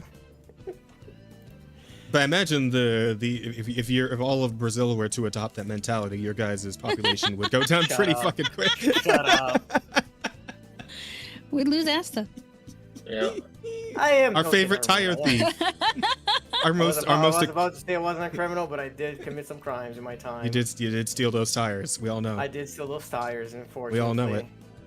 And like I feel like we have determined that Brazil's sealing of Jesus inside the statue counts as a pretty massive. Okay, we were so. just talking about like the father's sins. Okay, I am not guilty for the sealment of Jesus. Okay. But we determined that every time you steal a tire, he spends one more year in the stone, right? Yeah. Well, so you're contributing maybe to his imprisonment. Know that when I stole those tires, have you ever thought about that? You know what? You Okay, still stole the tires, whether you knew about it or not. It was still wrong. Well, but that's no. Hold on. We're just talking about how people can make excuses for them to do anything too. Dude, bro, we're so circular today. I love it. We really are. A man who can be convinced of absurdities can be made to commit atrocities. This is true. That's crazy. Hold on, back to what we're talking about is Brazilians.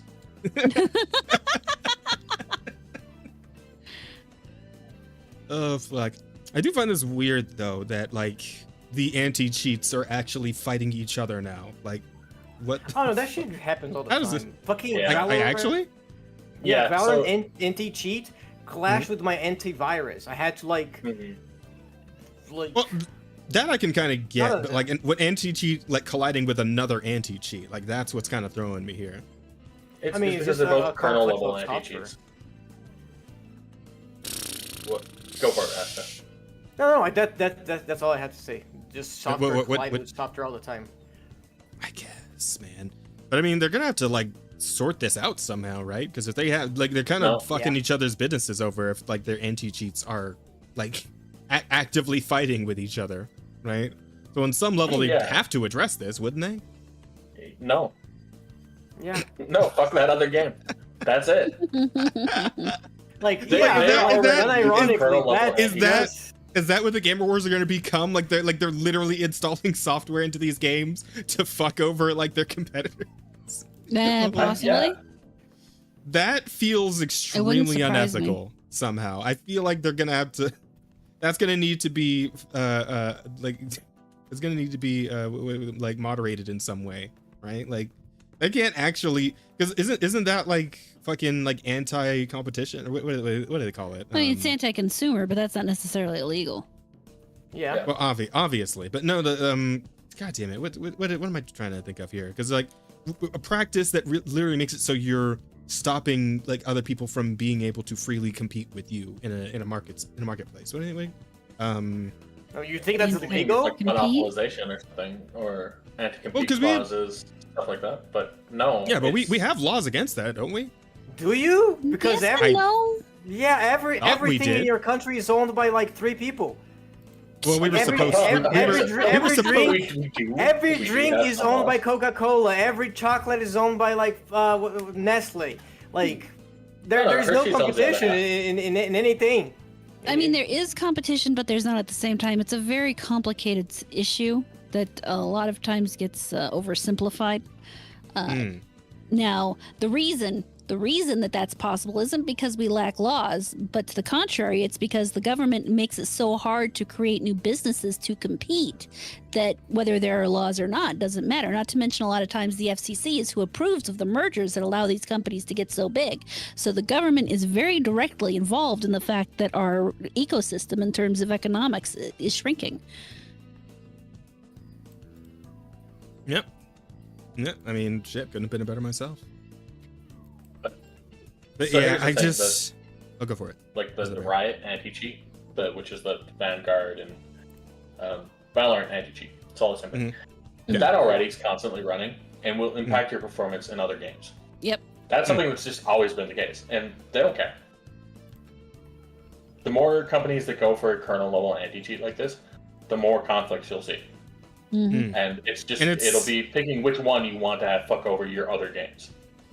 And I saw somebody point this out earlier, actually, given the whole thing with the aimbotters and shit, and the fact that they've had to ban 300,000 of them is the fact that apparently this shit doesn't even work. Yeah, Nope. that's Because they're still That's getting fair. endless fucking waves of aimbotters and shit. So it's like, what's the point even? Like, you're fucking up my console or my setup for nothing at this point, right? Monopolies are owned by the rich, and loopholes allow them to continue screwing us. Based. Jace got the right of it. That was true. Yeah. So to answer your question, Aster, there were supposed to be some measures taken, some laws in place to stop this sort of thing, but once you get enough money, laws they tend to get a little more flexible, you know. Well, it's not even flexible. Laws always tend to favor the people who have the money to get around them, whether it's by buying whatever licenses or meeting whatever regulations. All of that stuff costs money to get up to. And if you don't have the money to get there, you're not going to be able to build a competing business. Yep. Just crazy though, bro. I just I don't know. It's something about it strikes me as somewhat dire. I mean, it's I mean- scummy, but realistically, anti-cheats in general are absolutely retarded. So it's part of why I try to avoid games that have a lot of anti-cheat or really any anti-cheat. Well, you don't really play. piracy software is just as bad. Yeah.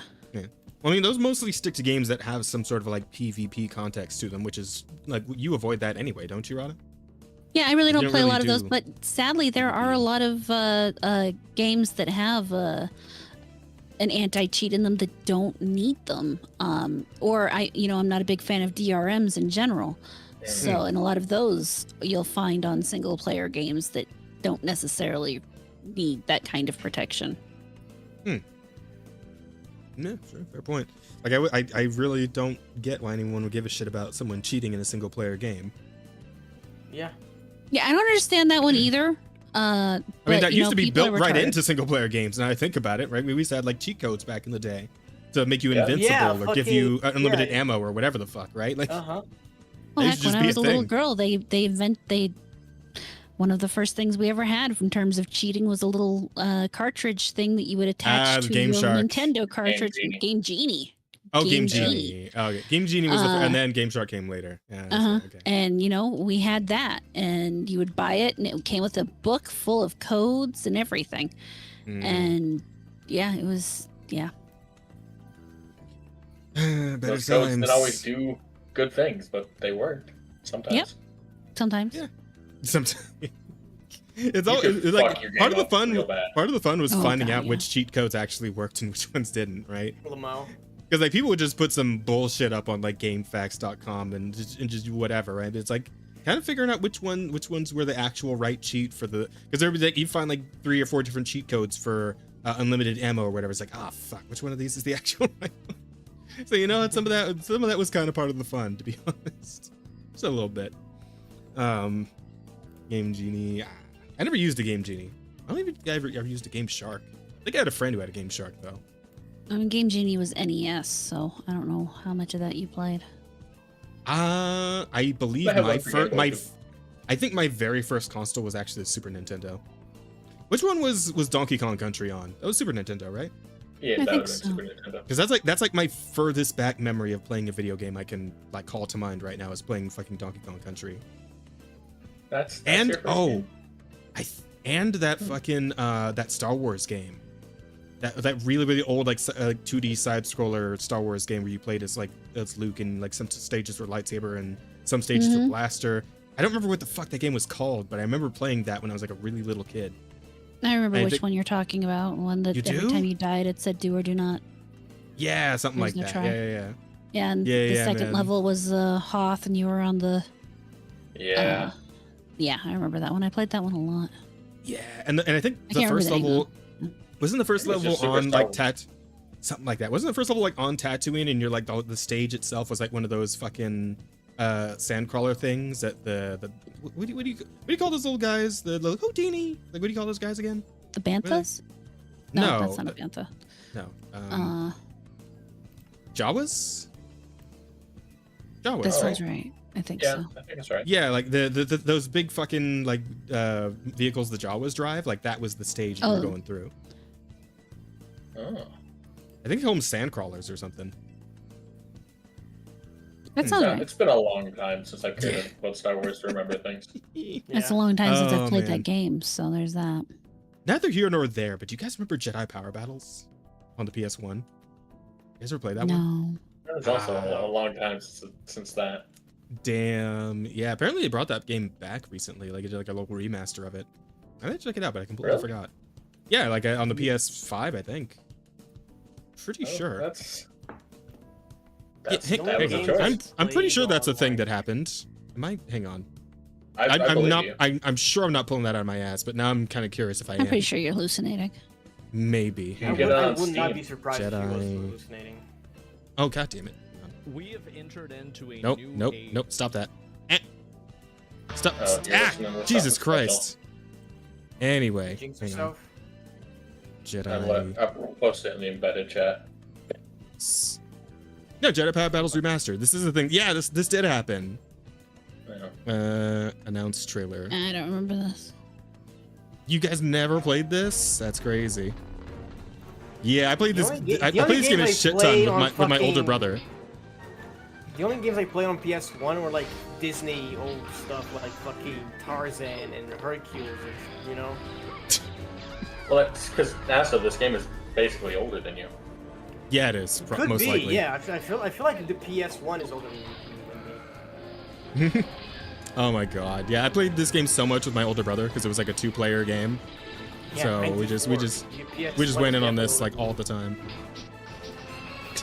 It's all the shitty ass graphics.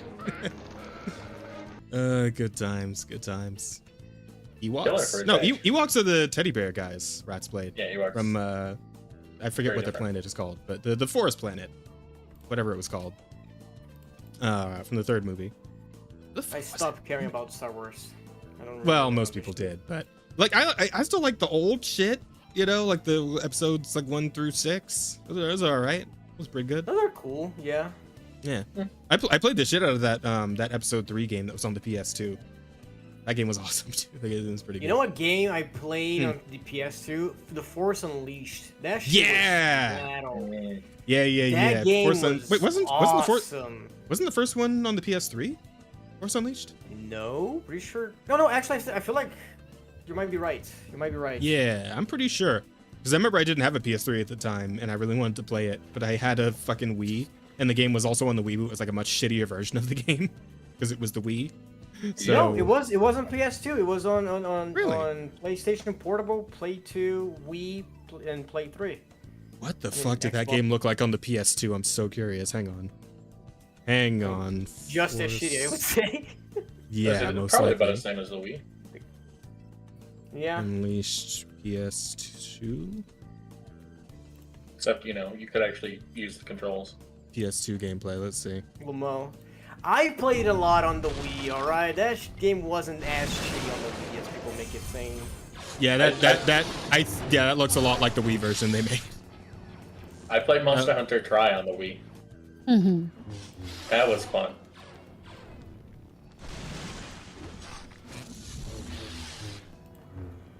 Yeah, I think this might actually just be like a port of the Wii version. Yeah, maybe. Fun game though. Good times. It was a great game, great Yeah. character, and I wish that part of that was canon. Like know? grabbing fucking TIE fighters just to throw them at one stormtrooper. That shit was so too good. cool. Yeah. Yeah, the way they did the force system in that game was awesome. It was so good. It was a lot of fun. Anyway, we kind of jumped down a side path here. We should probably get back to the news. Yeah, let's go back to That is my fault though. That's on me. Yeah, the member berries. Black people lies might attract the wrong kind of attention on YouTube. Mm-hmm. I don't know what you're talking about. It sounds perfect. Sounds like a really good title to me. I mean, You know what? I think this will be great to get you three talking while I go and get myself some juice. But here's just I'll give you the headline and then we'll look at the actual article when I get back from getting juice. Oh, it's by Anna Valens. Oh my god. Anyway, yeah, Anna Valens from Vice dropped an article here. It says Gen Z is cutting back on video game purchases, like really cutting back. Rug's not being just pulled out from under young people; it's being burned while they're still standing on it. So apparently, the Western side of things is complaining that people ain't buying video games like they used to. You guys probably have some thoughts about that. Why don't you share that with chat while I'll be right back. Wow, Go get your juice. I have, some wild theory why that's happening. So do I. As a matter I of bet they're fact. crazy. Tell us about them. Yeah. Why do you go first, Bear? Let's compare our theories. Here's the thing. People are fucking broke. That's definitely a theory. That's crazy. This sounds just game like theory. mine. Yeah, Game theory. Hey. I know it's hard to believe, but people just don't have money, and games, they're going up in price. Yeah, like it's almost like $70 is not as affordable as it was like ever. Yeah. In a video game. Like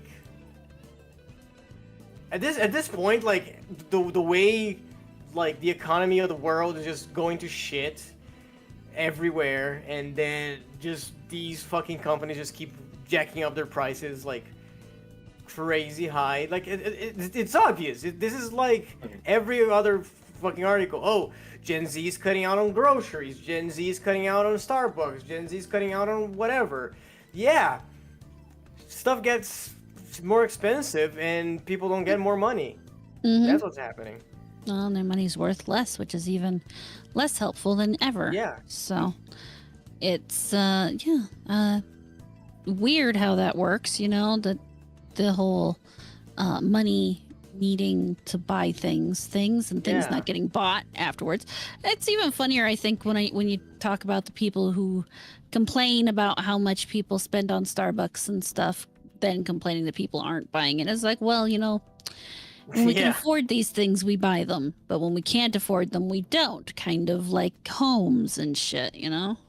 Yeah. Also, wasn't there actually just another article about this, like almost the exact same thing, but it was like Vegas they were talking about? It's like, oh, people aren't coming to Vegas anymore. Yeah. Yeah, Spending Vegas money has on gotten more Vegas. expensive What the and- fuck? But it's just, I think the institution of gambling like that, Vegas had its purpose when you couldn't really gamble in any other state. Like there'd be a few locations here or there where you could on like reserve casinos, but otherwise, if you wanted to go and seriously gamble, you had to go to Vegas. Well, that's To not be true fair, you anymore. do get better odds in Vegas than you will at a reservation casino. We won't talk about how I know that. Well, no, that's fair. But it's a trip that you're gonna have to take, Oh. and then you have to deal with being in Vegas. As to like what? Vegas. hot as hell. Why did I think that was Tomoe for a second? Is it not? It's not Tomoe. I think that's a character from Musume. Sorry, Barry. No. That's definitely Tomoe. Wait, is it? Yeah, that's Tomoe. Yeah. Oh I have shit, no it idea is. what You're you right. guys are It's talking about. even talking about her being a horse VTuber. It's an old friend of ours who is a horse VTuber. Apparently wants to get into Uma Musume as an actual character. which you know, Yeah, which she's been playing. That would be a cool collab, for It would the global release. I think they should Absolutely. go for it. They already have the gold ship Vtuber. I mean, that makes sense. She should go for it. she should do it. But we digress. Sorry about that. Yeah, sorry about that, Bear. Go ahead. Oh, I expect it at this point. Right. No, Vegas is overpriced. It's hot. You're not hot all the going to time. be. It's hot most of the time. And yes, you can point out the times where it's not going to be these things. Like, you're not always going to get accosted by people constantly. You're not always going to be, having to smell Las Vegas. Mhm. But for the most part, you are. And people just don't want to put up with that kind of shit anymore. Especially because, and I'm sorry for bringing this up again, you can bet on horses on your phone nowadays. Like, you don't need to go to Las Vegas to gamble anymore. Like, everything is done online. Like, not even, like, I don't know if that's a thing in the US, but here we have, like, this big thing. Like, that kind of became a problem. It's, like, it's a website, what was it called? Bet13 something? It was just a website for gambling. It was just like a virtual casino. Because I mean, there are casinos gambling illegal in sites Brazil. here that people don't like. Yeah. Yeah, but like, Jesus Christ. so like casinos are illegal here in Brazil, but online it was okay. So they just got away with having like a fully online casino, and that shit just got real big here in Brazil, and they started like making other like branches like sporting bets and stuff like that. So yeah, you really don't need to go to Las Vegas anymore. I mean, there are plenty other fun things about. I like Vegas, so I guess maybe there's that. I can tell. I've never had a bad time when I've gone to Vegas, but a lot of that has to do with the fact that I don't gamble. Yeah, I was gonna say, are you going there to gamble though? No, I'm Yeah. not going there to gamble. Like, I go there, I see the shows, I generally go out there to hang out with other people who are also going there. And I also got married there, so Yeah, that's Okay, this And is a I'm- little biased, maybe. maybe, but the reason I'm biased is because every time I've gone, and I mean, I've gone pretty often since my 21st. I mean, I had my mother took me there for my 21st birthday. And I've always had a good time. Yeah, there's bad spots to be had, and you can definitely have a bad time if you're not planning your vacation. But the same thing goes anywhere. You can go anywhere and have a bad time if you don't take into consideration what you want to do. yeah. I agree with that, but it also comes back to that whole people are fucking broke, so you're not going out anyways. Oh yeah, And no, then- people aren't going anywhere, not just Vegas, but Vegas is Yeah. definitely complaining because, let's face it, Vegas is built on tourism. It's a tourist town, so when people can't afford to do tourism, it hurts them. And I mean, but the same thing's happening even out here where I live, because a lot of businesses here are tourist related, camping, hunting, and stuff like that. And people don't have the money. The gas has gone up. It's not as affordable as it once used to be to go out camping. So you don't have as much money coming in from it, period. Yep, and let's see. We talked about a report from the Wall Street Journal. Purchases among ages 18 to 24 dropped by 13% from January to April compared to the year prior. In particular, Sakana found that young Zoomers were spending nearly 25% less per week on video games than in 2024. While purchases for accessories, small appliances, technology, pretty much everything dropped across the board, video gaming took the lead in Sakana's data. Well, I mean, that seems about right, because I mean, if you're talking about small appliances, technologies, like a lot of those things could be in modern day kind of considered essential to a point, right? You get like a laptop to deal with like work emails and all that shit. Small appliances, right? You need your dishwasher, your sink, and all that, whatever. Video games don't really fall under required No. Yeah. for life, typically. Video games are not a need. Yeah. So, and that's probably, same deal as what's happening to Vegas right now. Not really a necessity to a lot of people, over, say, food or water, electricity, all those sorts of things, right? That people got to pay for on a pretty regular basis, typically, and are only getting more and more expensive. As far as the 18 to 24s, I know that finding work right out of college ain't really much of a thing these days for No, far too not. many, at least over here in the States. I don't know how things are going over there in Brazil, Asta, but Same shit. oh, Like, okay. There's a reason why I'm unemployed. Yeah.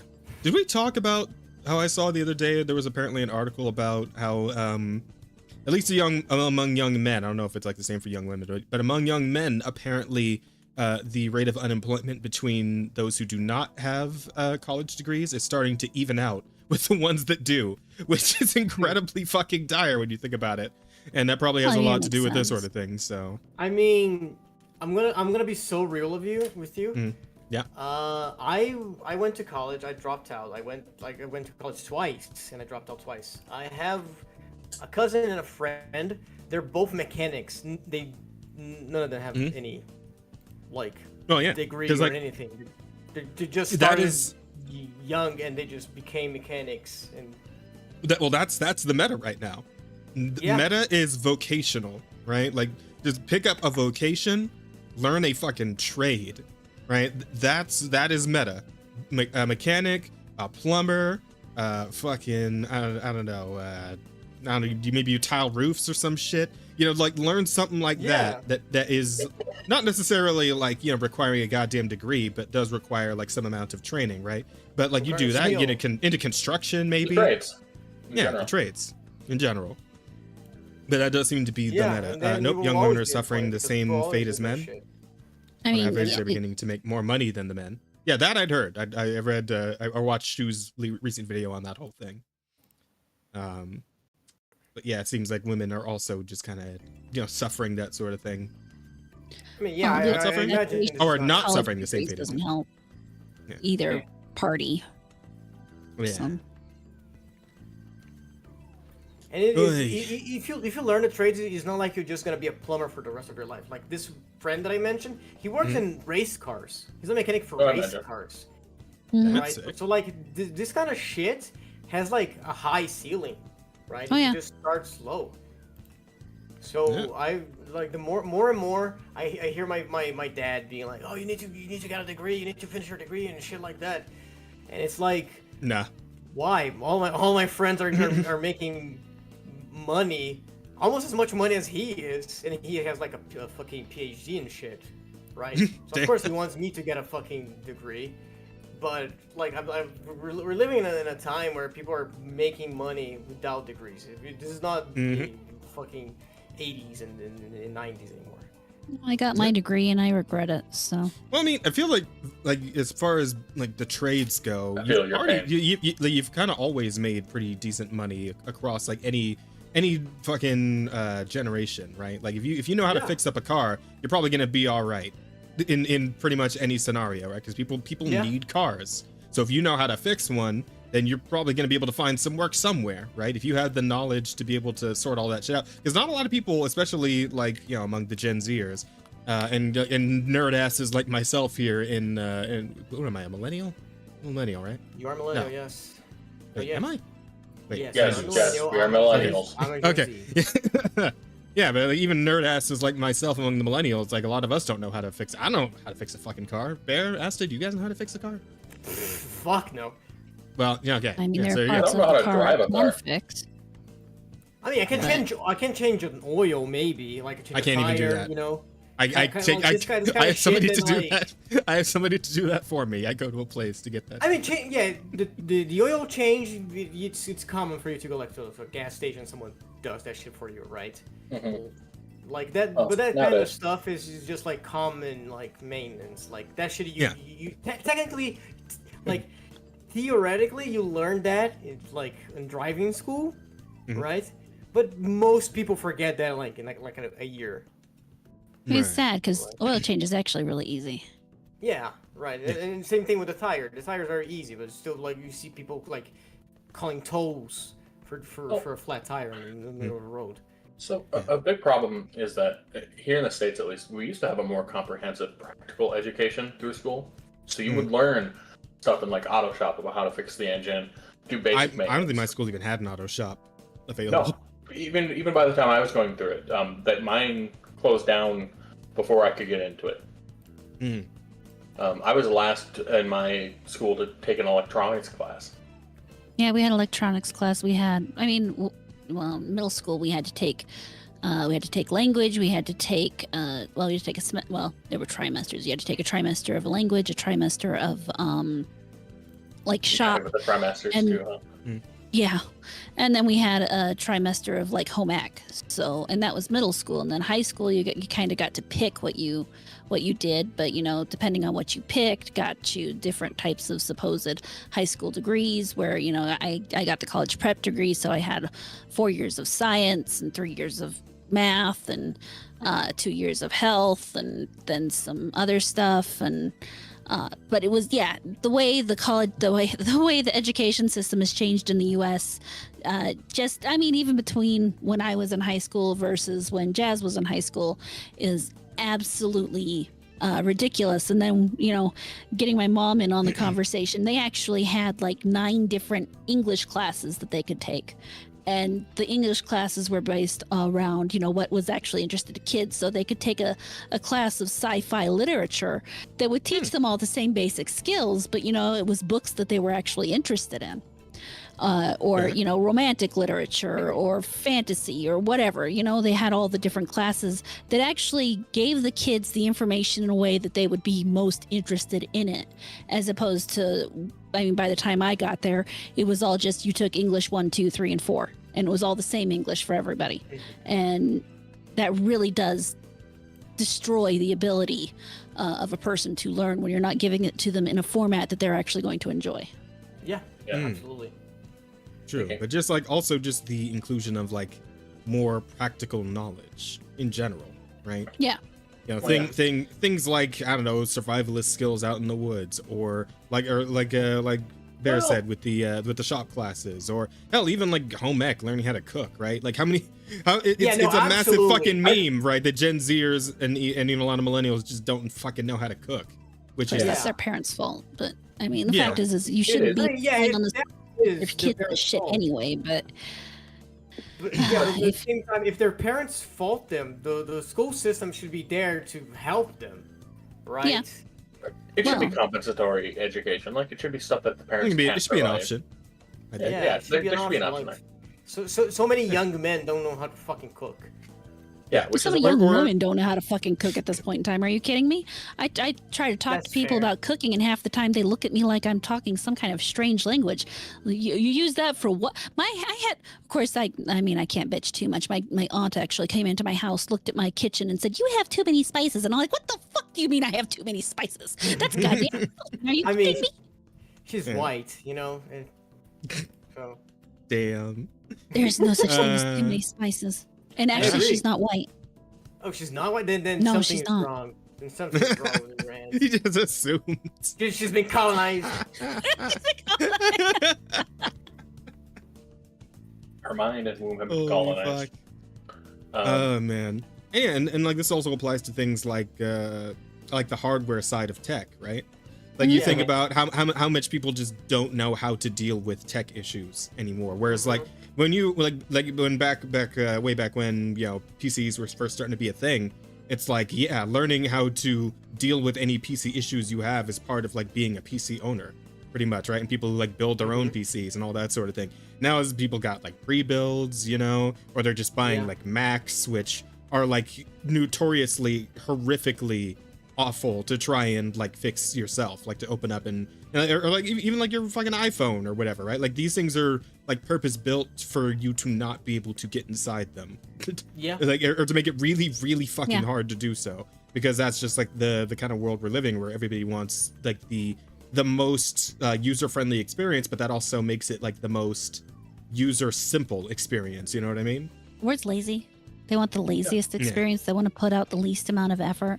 And that's kind of where we are, is people want to put out the least amount of effort to get anything back. And when you live a low effort life, you get a low effort life.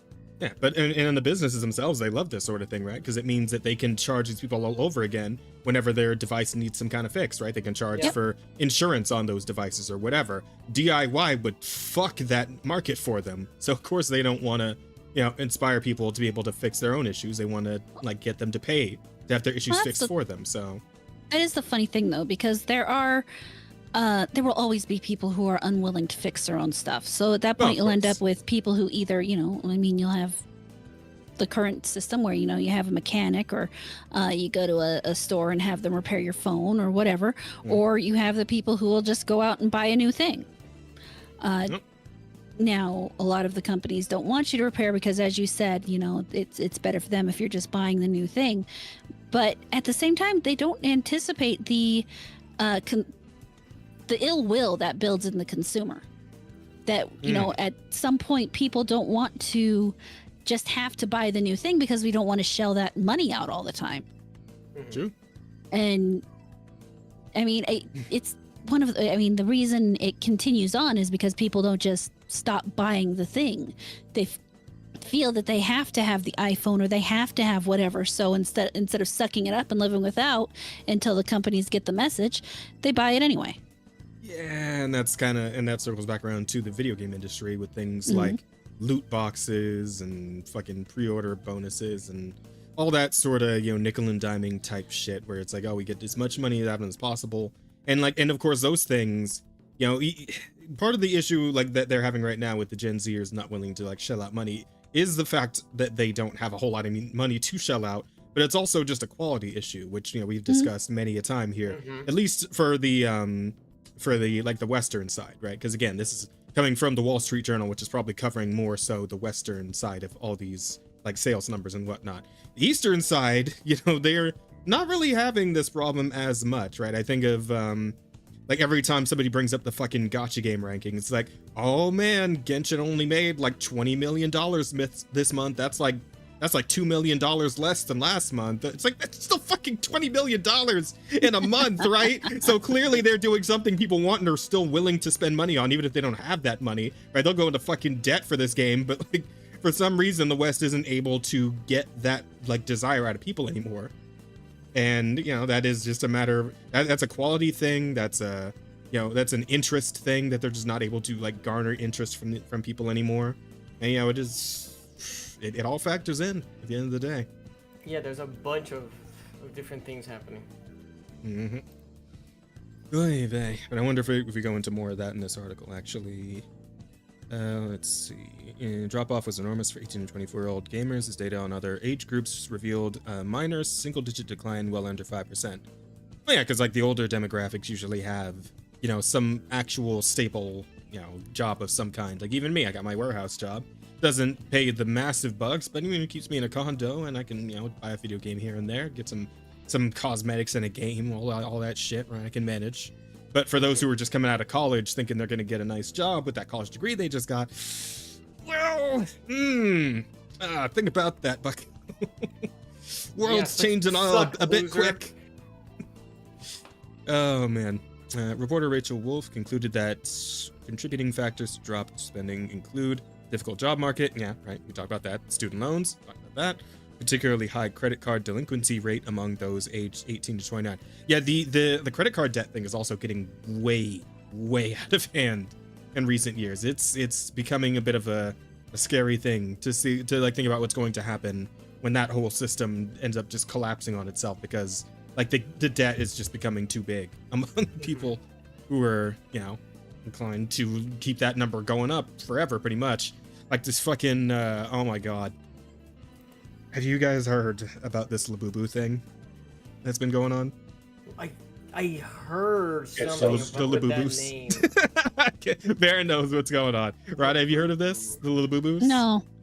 Oh my god. So there's this new like doll trend. Like kind of like fucking Beanie Babies, right? It's Labubus. Oh, okay. And they're they're selling them in these little surprise like grab boxes. And it's essentially gotcha shit, but it's like toys. It's like these old toy dolls. They kind of look like those fuckers from Where the Wild Things Are, like the original like the original book, like the drawn book. If you remember that one, they kind of look like that. But yeah, people are like going into debt over these things. Oh god. Yeah, it is the Beanie Baby thing all over again. So that's and that's happening like current year. That's happening like now. Of course. It is nuts. Like I saw there was this dude talking to like a bunch of different people about their debts and like what's causing them. And yeah, this one lady showed up. It's like, yeah, so my husband's saying that we're probably gonna have to get divorced if we can't figure out because she had gotten them like $10,000 in debt or some crazy. Like, hang, I wonder if I can find this. I watched fucking Asmon react to it, but if I can find like the actual video itself, if I just type in like Labubu debt, what do you think it'll come up? Let me see. Why would? Okay. Spent $700 on Labubu in a month. Yeah, this is it. Hang on. Hey, honey, bought boo-boos in 1 month. Go off! You're choosing this over your child. What do you think of 20 little boo-boos in a month? How much you spent total in the boo-boos? How much do you think she spent? His fucking face. Hoping not more than 300. Try doubling that plus. $700. $700 to la boo boo, and they're hard to get. Shut the f up. 20. Oh yeah, Caleb Hammer, What? this guy, man. Yeah, this guy is getting really. He got like a boost from the TikTok from doing this kind of stuff. Yeah, man, like it is crazy. His wife stormed off financial audit. Like I'm trying to, because there's like a whole like compilation of these where he's like talking to Gen Zers about like the shit, or like Gen Zers are like slightly older about the shit they're getting into debt for, and it is like some of these stories are ridiculous. Some of these are fucking like unbelievable. But yeah, the Labubus are becoming a problem for a good number of people at this point. Have a TV show too or something? I don't know. Maybe. Does he? Oh, good for him. I would believe it. I see him mostly in shorts though, so it's... Yeah, same. Like I used to see him all the time when I was using TikTok. He's usually the most stupid thing ever, where people would just really like, not know how to manage their money. That is just an issue of like people being stupid and not knowing how money works most of the times. And sometimes it gets really bad where it's like, I didn't realize you have to pay a credit card back. And it's like, oh. Yeah. What? How? You need to get sterilized. The fuck? Yeah. I mean, that comes back to what all do they that think credit stuff. is? Bro, that comes back with all that stuff with the money glitch. Do you guys remember that? Yeah. Oh yeah, the chase fucking money. check fraud where with it's the check. free money. People were like, "Oh, this is a money hack. I can just make $1 million in the thin air because like the bank is so stupid." Bro. Well, here's the thing, like, because we were talking about the school system and how it's not teaching kids the right things, and yeah, like how to handle money and how to handle like credit and all that's something that they should probably be teaching kids in school these days. Absolutely, man. Yeah, actually, damn. I was and gonna say, the fact that they're not is, I mean, it plays to the credit card company's advantage for sure. That people aren't learning how to be like literate about this sort of thing, but it's probably not going to work out well in the long run for a lot of us. So. Absolutely will not. Speaking of that sort of stuff, and touching back on the like where Ada was saying that like disappeared between when she was in high school and when you were in high school. So I was in the middle of that. Like I actually had a class that taught me how to balance my checkbook and how to handle a credit card and shit. And they existed. Yeah, we learned how to balance a checkbook, write checks. Now we didn't really learn much about credit, but other than it wasn't a good thing to rely on. It's 6 year difference between me and you, so they taught credit by my point, and then we're done, and then there were no more classes. It is kind of interesting that we kind of have like an across the board like age group here between the four of us now. Like there's like a direct chain between Asta, me, to Bear, to Rada. Like, there's about a good like 4-year age gap between like between each of those, right? I think because Asta, you're what, 26? I'm 27. 27, right? You're 27. I'm 32. Bear is like what, almost 40? I'm 37. 37, and then Rada is like 42. 43. 43. Yeah. So pretty even gaps across the across the 4 of us here. For each one. That's pretty funny. That's kind of cool how that worked. That is that works out very interesting. But yeah, now we got a nice we had a fresh swath of perspectives here. I like it. This is good. But anywho, Yeah, let's see. We're really digging into that millennial sort of like age group thing, and then Asta to Well, I think Asta is a Gives the youth little appeal. older than. No, Wait, I am. 'cause I am what a do you? Gen What do you? Z. I am. Yeah, do you count as Gen Z? I do. Yes. Yeah, because I the made the youngest cut. millennial's I- 30 I- now. So Yeah. anything after that. I literally okay. made the cut to be a Gen Z. Like, I feel like if I was born like a year or two earlier, I would have. Mm. What are we calling the ones younger than Gen Z? No, is that Gen Alpha or some shit? Yeah, And Gen I believe they're beta actually, aren't Oh, they? Yeah, beta betas are are like smart. the Which 10-year-olds. is unfortunate. I feel so, like given Betas. the like our modern slang like parlance, like being called Gen Beta fucking sucks. Bro. Oh, man. I mean, it might not mean what it means by the time they're old enough to like get it, but Yeah, but like by I mean, once oh my upon a God. time, it just do went you, the. do you see the amount of bullshit that they go? Oh, I'm an alpha, I'm an omega, I'm a sigma, I'm a whatever the fuck. Like the So, yeah, longer we I'm go a- with I'm a beta. fucking- yeah, the longer we go with this alphabet, like at some point, this is just gonna generate like a chain. I of just belief, you know? I just can't wait for there to be like, because we're gonna keep having this conversation as we go through the generations, right? Until America collapses or whatever. But I just can't wait to Yeah. like be watching Fox News or something, and they're talking about the Gen Beta males, the issues they're having. Bro. Oh fuck. The doomed future of the Gen Beta males has gotta be a title. Oh God.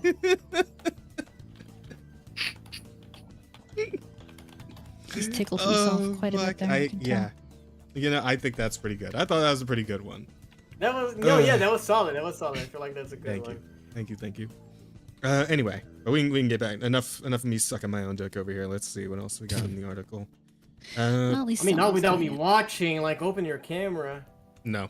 Matt Piscatella. My camera is open, technically.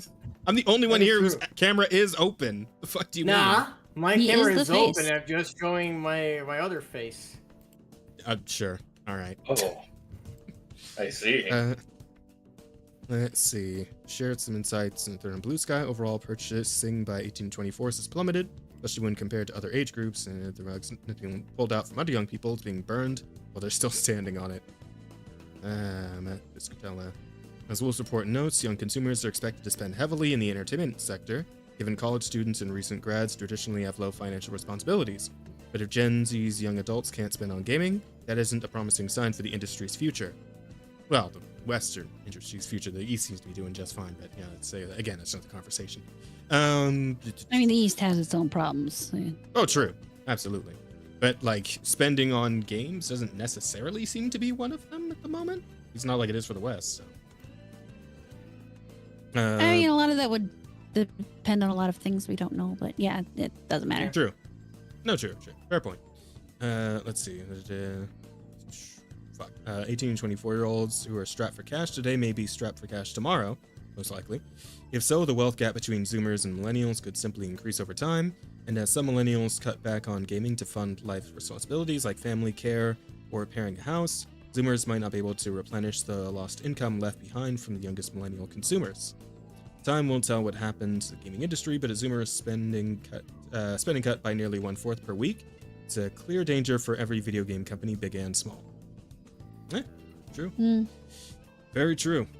You know, that demographic's typically the ones who are playing the most video games, so if they're starting to cut back, probably not a great thing overall. There's only so many, 30-year-old loser assholes like myself who do nothing but play video games all day and spend all their money on them. I mean, more than I care to admit, I'm sure, but there can only be so many of us hanging on for so long, and that is going to start being a problem for the gaming industry as a whole in the long run. Yeah. And if the ones coming up just don't have the money to spend on it, well, I mean, Western gaming was already kind of heading for a crash, but this is definitely going to accelerate the issue.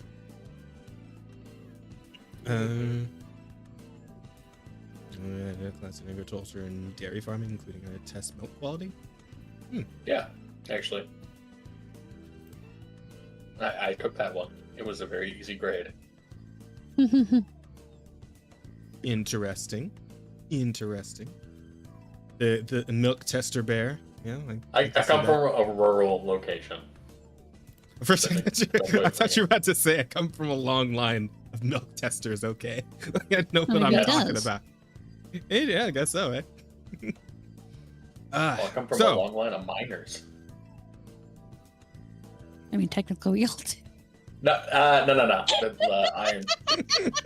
Iron miner. I know what you were saying. Hell. My brain, what can I say? That's fine. Oh, fuck. Anyway, we actually have some good news on the whole Visa MasterCard front, at least here on the state Night side. people. Because apparently, good old Trimbley decided to sign an executive order to combat unconstitutional payment processing censorship. Details below. Why don't we see exactly what the details are? Details. So, United States President Donald Trump signed an executive order on August 7th, which could have an impact on the ongoing censorship and implementation by payment processors.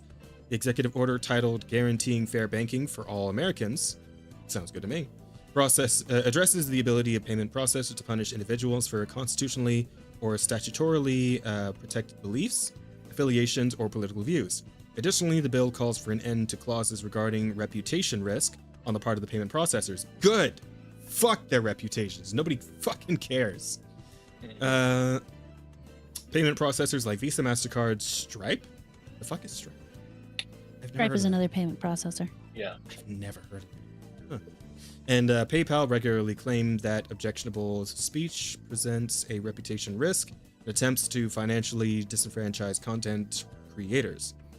Within 180 days of the date of this order, each appropriate federal banking, yada, yada, yada. Okay, so that's just everything that's in the bill itself. I don't need to get into all that. That's not a bill. It's an executive order, to be Or executive clear. order. There's an important difference. Right. Sorry. I got it. Early in the executive order, Trump gives examples of surveillance targeting potentially conservative citizens as the reason for his intervention. So it seems that the blow to adult content censorship may just be incidental. Oh, It is. Well, fuck. You know what? If it gets us what we want, then sure. We take those. For those who don't know, payment processors have become de facto censors of online platforms. Sites such as Pixiv, Patreon, Fansly, and more have been compelled to change their moderation practices under the threat that payment processors may scuttle their ability to do business. Most recently, Steam and itch.io were forced to make changes. Yeah, that we already talked about. So, and Stripe as a source of the censorship. Seriously, what the fuck is Stripe? I've never heard of Stripe. Not even when this whole thing started like popping up. I'd never heard of Stripe. Stripe is used by, you can use it with Rumble, you can use it PayPal, Locals is also another place that uses it. It's just another payment processor. Yeah, fair enough. There's an active change.org petition to draw attention to the issue, which you can check out here, which I already signed it. I don't know if you guys signed it already, but I put my name in for this one. You guys should all, if you guys have not signed this yet, you should totally do it. I did sign Problem that. with change.org is it doesn't really mean anything. Yeah, still, something. I don't know. What else can we do, Rada? What else can we do? Well, you can try to make more cash purchases locally so that they're forced to receive less money overall, but that's a separate conversation. Otherwise, you can call in and bitch, which has been You can do working that. really well. They have been, they've been doing that for like a number of weeks now, and Visa and MasterCard are very upset about it, which is good. Is good. I will say be polite to the other person on the other end of the line because it isn't their fault. Of course. Oh yeah, it's but, kill with kindness sort of thing. Yeah. It's meant to just like tie up their phone lines. It's not meant to like actually attack whoever you're talking to, right? The point is to just make it really hard for them to actually deal with people who actually have something they need to ask them about, like some other actual concern, right? It's to make it so those people get annoyed, and then they get annoyed at Visa and MasterCard, and Visa and MasterCard just gets annoyed in general with their own assholery, and hopefully stop doing it. I believe that is the goal anyway. Of the whole campaign, to just continuously fuck up their phone lines with our complaints. Yeah. And if it works, it works. I'd love to see it. But yeah, so executive order seems to be pushing that back a little bit. Also good, at least for those of us here in the States. For those in the UK or Brazil, for example, They couldn't say what's gonna happen for you guys. Could be anything at this point. There's a but- lot of shit yeah. going on. Did you guys They're just fucked. talk about the Pix thing? I don't think I was here when that shit Which one? happened.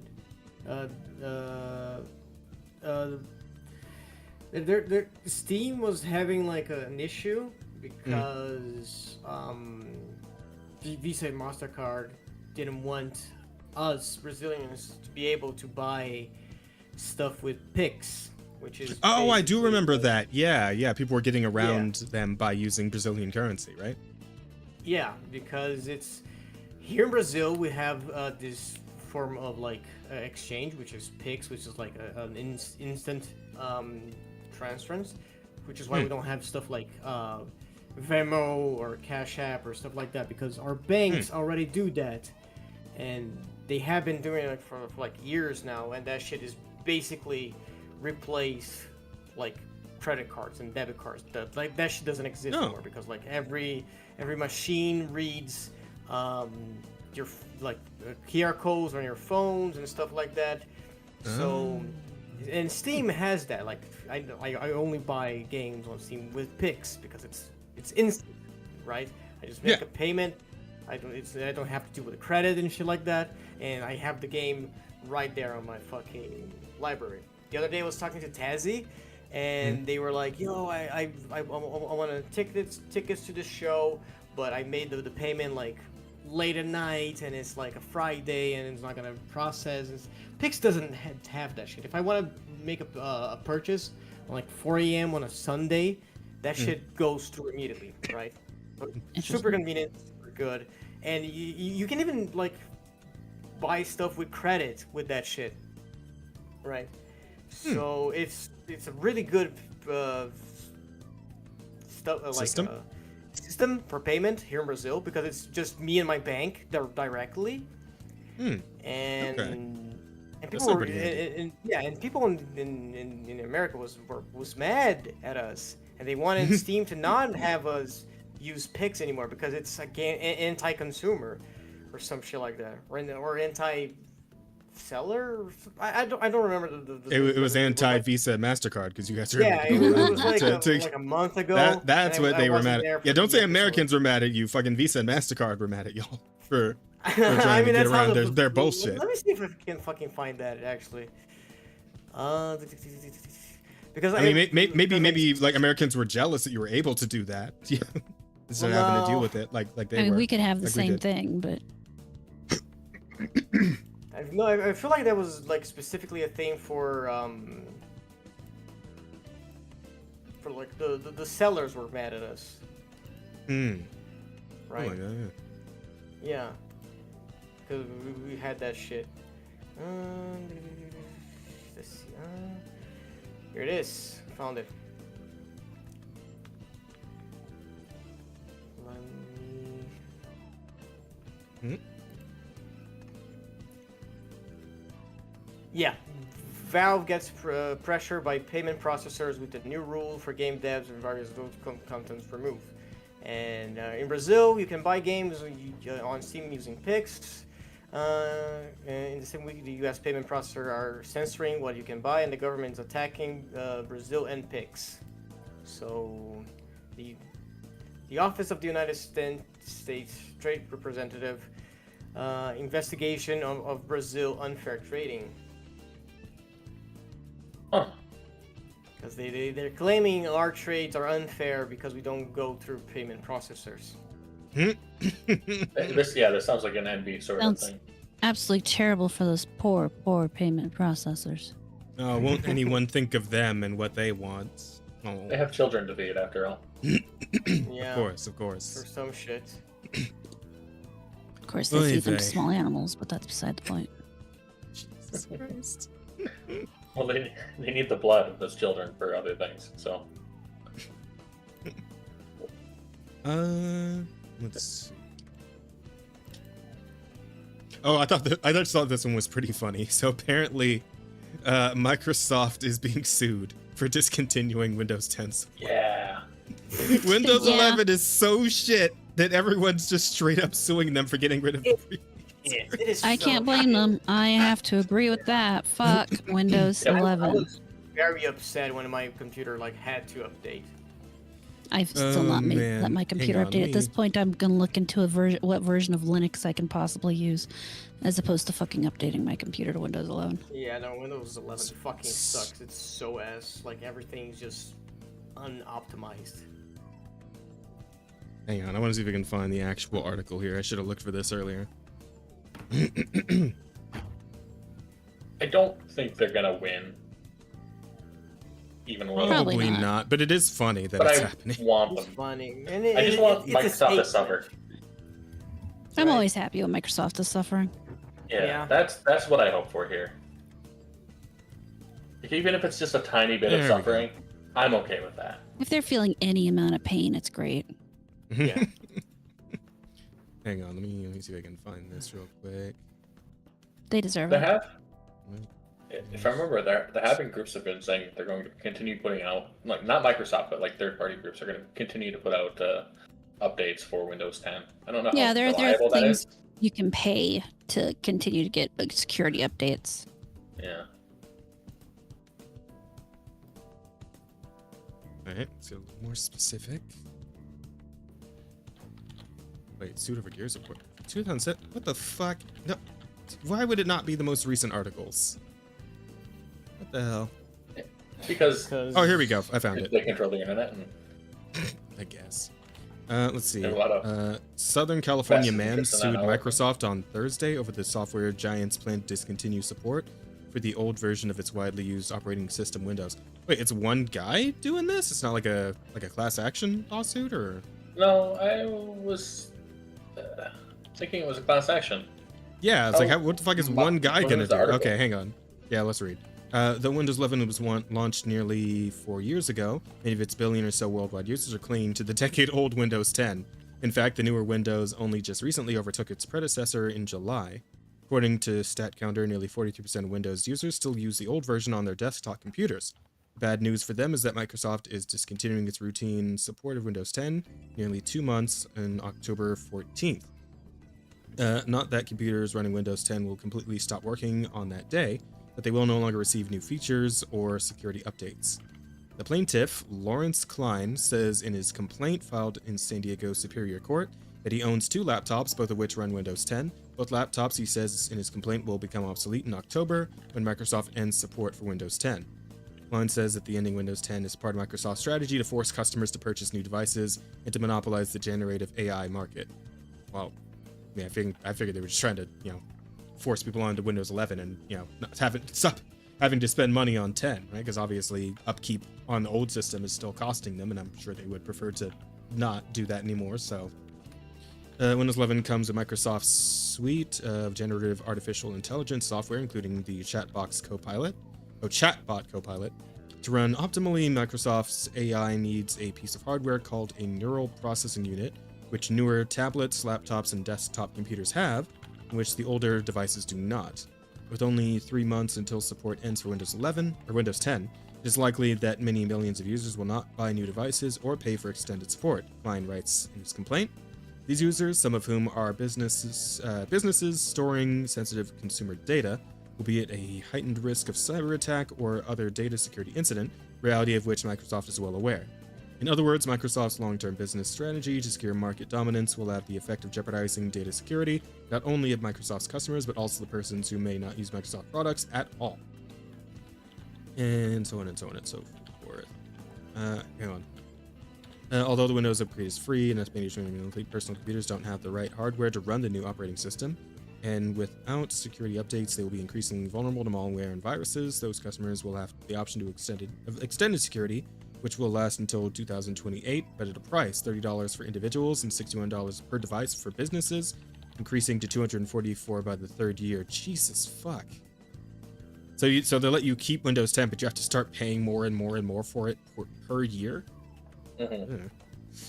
Yeah, that's kind of skeezy. According to one market analyst writing in 2023, Microsoft shift away from Windows 10 will lead millions of customers to buy new devices and throwing out their old ones, consigning as many as 240 million PCs to the landfill.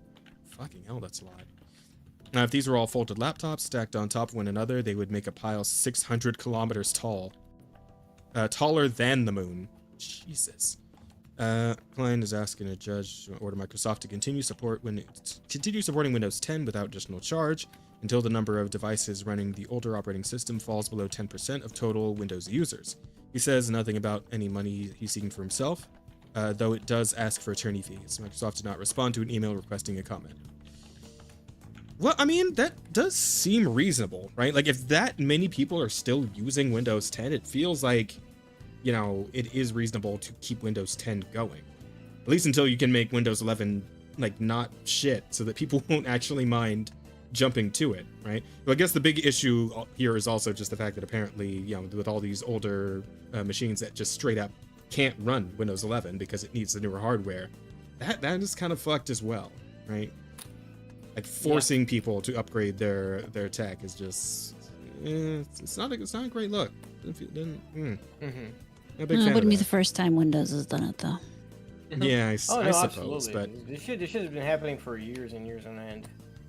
And it's just SteamOS like their can't motto. come soon enough. Yeah, exactly. Oh my god, SteamOS can't come soon enough. I think Microsoft's gonna fucking go out of business once Steam's got a proper working OS out there in the ether. But yeah, dude, have you thought of the climate? The only thing that Microsoft stuff really has going for it is, well, it comes pre-installed. So Yeah. that's a major thing. And the other thing is it's a pretty major much any competitor. You can't play games on. Yeah. Well, you can. It's They're, just a they pain have in to the be ass built to set that for.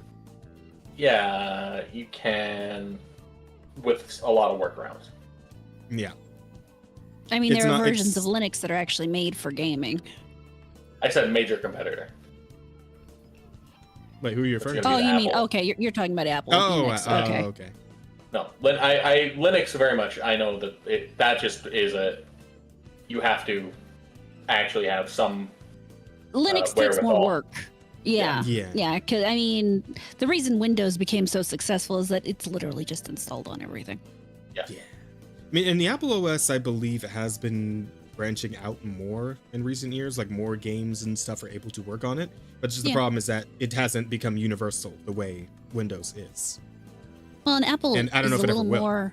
So- Honestly, the part of the issue is the mindset you have to use, but you have to have between using an Apple product and a Windows product. Unfortunately, Windows is becoming more like Apple in that it's becoming less and less customizable. I mean, it used to be you could do just about anything to your computer that you wanted to, and find everything just so easily, because the point was not to corral you into some specific metric, but to instead allow you to have your computer your way, more or less. Whereas Apple's more been specifically consumer and more art driven as opposed to tech driven is really one of the biggest differences, despite the fact Apple has the stronger security. It's like I pick up an Apple phone, I can't figure out what the fuck I'm doing because it's just so, I hate it. Wait, an Apple phone? Really? Yeah, I I don't like that. my mother has an Apple. No. I've opened it and it's like, okay, so I understand this interface, but it's so, and I apologize to anybody who really enjoys Apple, but it's so dumbed down Yeah. that Oh, my yeah. brain can't operate because I just can't get into that. I'm not gonna apologize to Apple users because you guys have such a good like hardware. That shit is like it's good. It's fast. It works well, but the UI is just so fucking dumb. Man. It's so fucking like annoying to use. It's impractical, right? Like it's not like what's the word when it comes naturally? Like Intuitive. yeah, it's not intuitive, right? It sucks. Like my dad had to have an iPhone for work because that's like the company gave him an iPhone, and that shit sucked. He bought a second phone to have beside that because like iPhone just fucking suck. It's great hardware, like they have great cameras. It shit works very well for VTubing and stuff. That's why every VTuber have a fucking iPhone, but. Well, the sad thing about Apple is everything it has, the other phones already had. They're actually behind the game. The difference is that when you're buying an Apple, you're buying a hardware with a software that was built to work specifically on that hardware. Whereas if you buy an Apple or even a Windows computer, you're buying a software that was built to adapt to various types of hardware, which makes a severe difference in how it leverages the power within that hardware. Now, was, right, is the key word, which is why we're having the problem we're having now with Windows 11. Like you said, starting to shift more in the Apple way of doing things, which, and you mentioned this earlier when we were talking about the whole Gen C thing, about like how a lot of technology in general these days is kind of dumbed down and made to be like streamlined in a certain way where people are just kind of railroaded to certain things instead of being like left to figure it out for themselves. Well, they're catering to the lowest common denominator because they want to make as many sales as possible. It's the bear trash can problem. That it is. My people. Your people. Your people's the root of all problems. Truly. Listen, we need a phone that the smartest bear and the dumbest human can use. All right. No, we don't. No. I just can't wait for, those calls from the random bear. Yeah. Oh man. It's like you hear here's like an Apple testing facility and it just got a bear in there with a fucking iPhone. It just like starts growling in frustration. And like, what did he say? He's trying to figure out how to change his wallpaper. Like, the funny thing is, I was having a hard time trying to switch my fucking wallpaper the other day when I got that new Ampere art, because I was trying to put that in as my background. I was like, wait, how the fuck do I do this again? Because I haven't changed my background since like 2 iPhones ago. So I'm like, oh fuck, I don't actually know how this works. I did figure it out eventually, but yeah, still. I get where Azure was coming out with it being a bit counterintuitive in some ways. Yeah. It's one of the more depressing things in life. It's sad because the more they try to make it easy for people to use, the harder it is to use at the same time. Counterintuitive.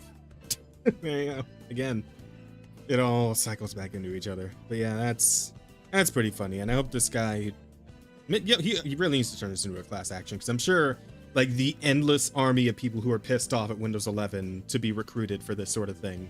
Like, it'd be easy to like just put up a Reddit post, man. You'll be overflowing with these fuckers in like a day, in an hour. 2 minutes. And have a line of people trying to join you. Summon the Redditors. It's a possible title here, I think. Oh god, that's awful, but sure. Summon the. What? It works. It's good. Oh man. Okay. So let's see what else. I think we had a couple other stories that I had here in the docket.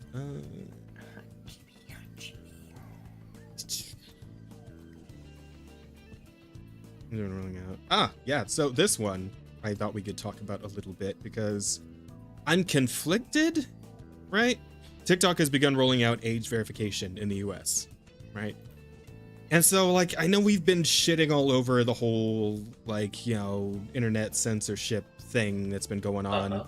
So, with TikTok, like, I mean, maybe it might not be the worst thing in terms of TikTok. Like, as you were saying, man, I keep like thinking about those horrific fucking videos about like TikTok Live and like how like the 15-year-old girls are going on there and getting like immediately preyed on and shit. It's like, maybe there should be a little bit of an age check on this sort of thing, because parents should be more involved. Obviously, that should be your parents saying, "No, you can't have that on your phone." What the fuck are you doing with that phone? What the fuck are you playing? No, and then you take it away. That's yeah. And then you give them a dumb phone. Yeah. Well, the only reason the best. Yeah, the only reason you want to age verify, you fucking credit card, ID, they're gonna do the fucking Death Stranding thing all over again. Like, this shit is just stupid, and it is just trying to steal your data, especially TikTok. TikTok of all people wants my ID? Oh fuck no. You might as well scan all of your biometrics and send it directly to the CCP at that point. Yeah, fucking no. No. That's Well, no. The only She's reason I'm never like gonna devil's learn. advocating for this at all is that we know that the parents aren't going. There's going to be too many, they're a not. non-insignificant number of parents are not going to give enough of a shit to keep their kids from getting preyed on fucking TikTok. Once All again, right, this is my it's- cold-hearted side where I say that is their problem. I am sorry. Yeah, As much we're as just, we're just love children and don't think that they should be exposed to this kind of stuff, at the end of it, it is not society's job to dumb itself down to the point that your kid doesn't get hurt. It is your job to protect your child. It is not everybody Yes. else's job to live in a tiny little bubble because you are too fucking lazy to get off your ass and pay attention to your kid. Absolutely. she makes a very compelling argument, Chad. You know, Yeah, you know no, what? Natural right on. selection, it might be the way, honestly. I'm all for it. You know what, Chat? Maybe we just let them die. Chat, maybe just, Sometimes, you know, it's cold-hearted, but you know, life isn't fair. So, you know, just saying, if you want your kid to live, fucking pay attention to them. That shouldn't Yeah, be a fucking fair point. hot take. Just fucking take care of your children. Yeah, Like- unfortunately, it is for some people. Don't ask me why. If my lack of desire to want to make my life as small and childlike as possible because they refuse to take care of their kid really offends some people. It's so fucking dumb. Just fucking pay attention to your kid. That's like, if you can't, just don't have kids. Like That's not happening. You're a fucking adult. You should have like I understand accidents happen, but if you make the conscious decision of bringing a child to the fucking world, you should fucking be responsible for it. I Like, just want to say that using the phrase "accidents happen" when we're talking about pregnancies is crazy work, ass. I mean, Like, accidents like, do it- happen when you're Turbo, talking that about. is turbo Like- fucked, brother. No, it's not turbo fucked because fucking like I mean, it's 'cause frustrating because on one hand, I am actually actively trying to get pregnant, and it's not the Yeah. easiest thing to do. So you have It's these not- people out yeah, here who are it's not the irresponsible easiest with their thing to do. bodies, and then they end up Like, pregnant I don't- anyway.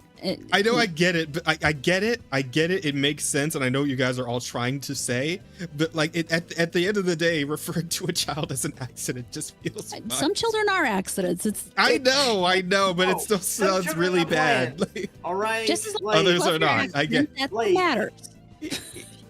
like you can say that I'm crazy, that I'm wild. No, Yeah, listen, crazy. no, Asa, I get it. I'm saying that I do get it. I'm just saying it sounds really bad. It's a I PR don't issue, care. okay? It's a PR issue. A PR issue. Fuck PR.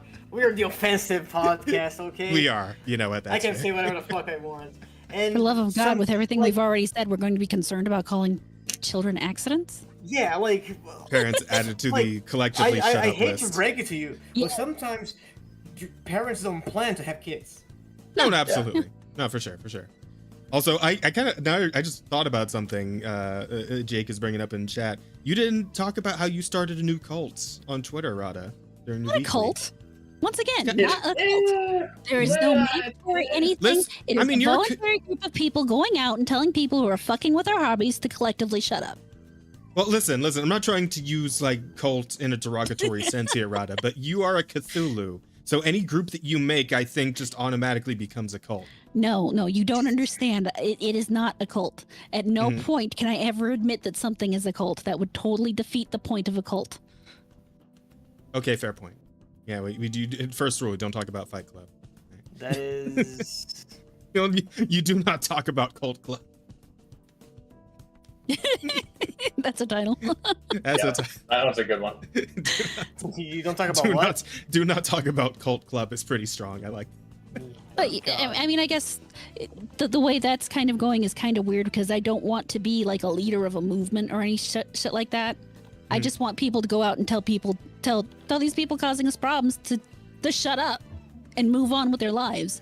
Meanwhile, fair, that's encouraging people to also do other things like support smaller creators, talk about independence, spend their money with independent creators as opposed to with the big people because the big people don't care about us, to shop locally and spend their money in cash when they can, that kind of stuff. Absolutely. I don't Jazz necessarily is want raised to by be a Jewish man. True. recognized as a leader of some kind of it. That scares me. I mean, it could get us more views though on the podcast. That is true. Yeah. You know, Your maybe whole you cult should. joins. If you become a build cult leader, we might get more viewers. So That is, yeah. If I become a and cult they- leader, then might be worth it. And they God. might spend more money on us, you know? That's you're true, not, too. You're not thinking about this. Hey, look, we got Clearly. $1 because of somebody who talks to me already. Okay. There you Yeah, go. Imagine there you if go. you had a cult. Imagine if you have a following of dedicated followers that would just show up and just throw ridiculous amount of money at you just because you said so. You Yeah, know? it's Yeah. all fun and games until the cult decides to dethrone you, and then do you know what happens? Do you know what happens Yes. to you then? Oh, Well, Then you just have to Well- stage like a collective suicide. It's not that big Well, of a that- deal, you know? that might be a problem if you were like a normal Cthulhu, but you're a cute anime girl Cthulhu, so they'll never turn on you.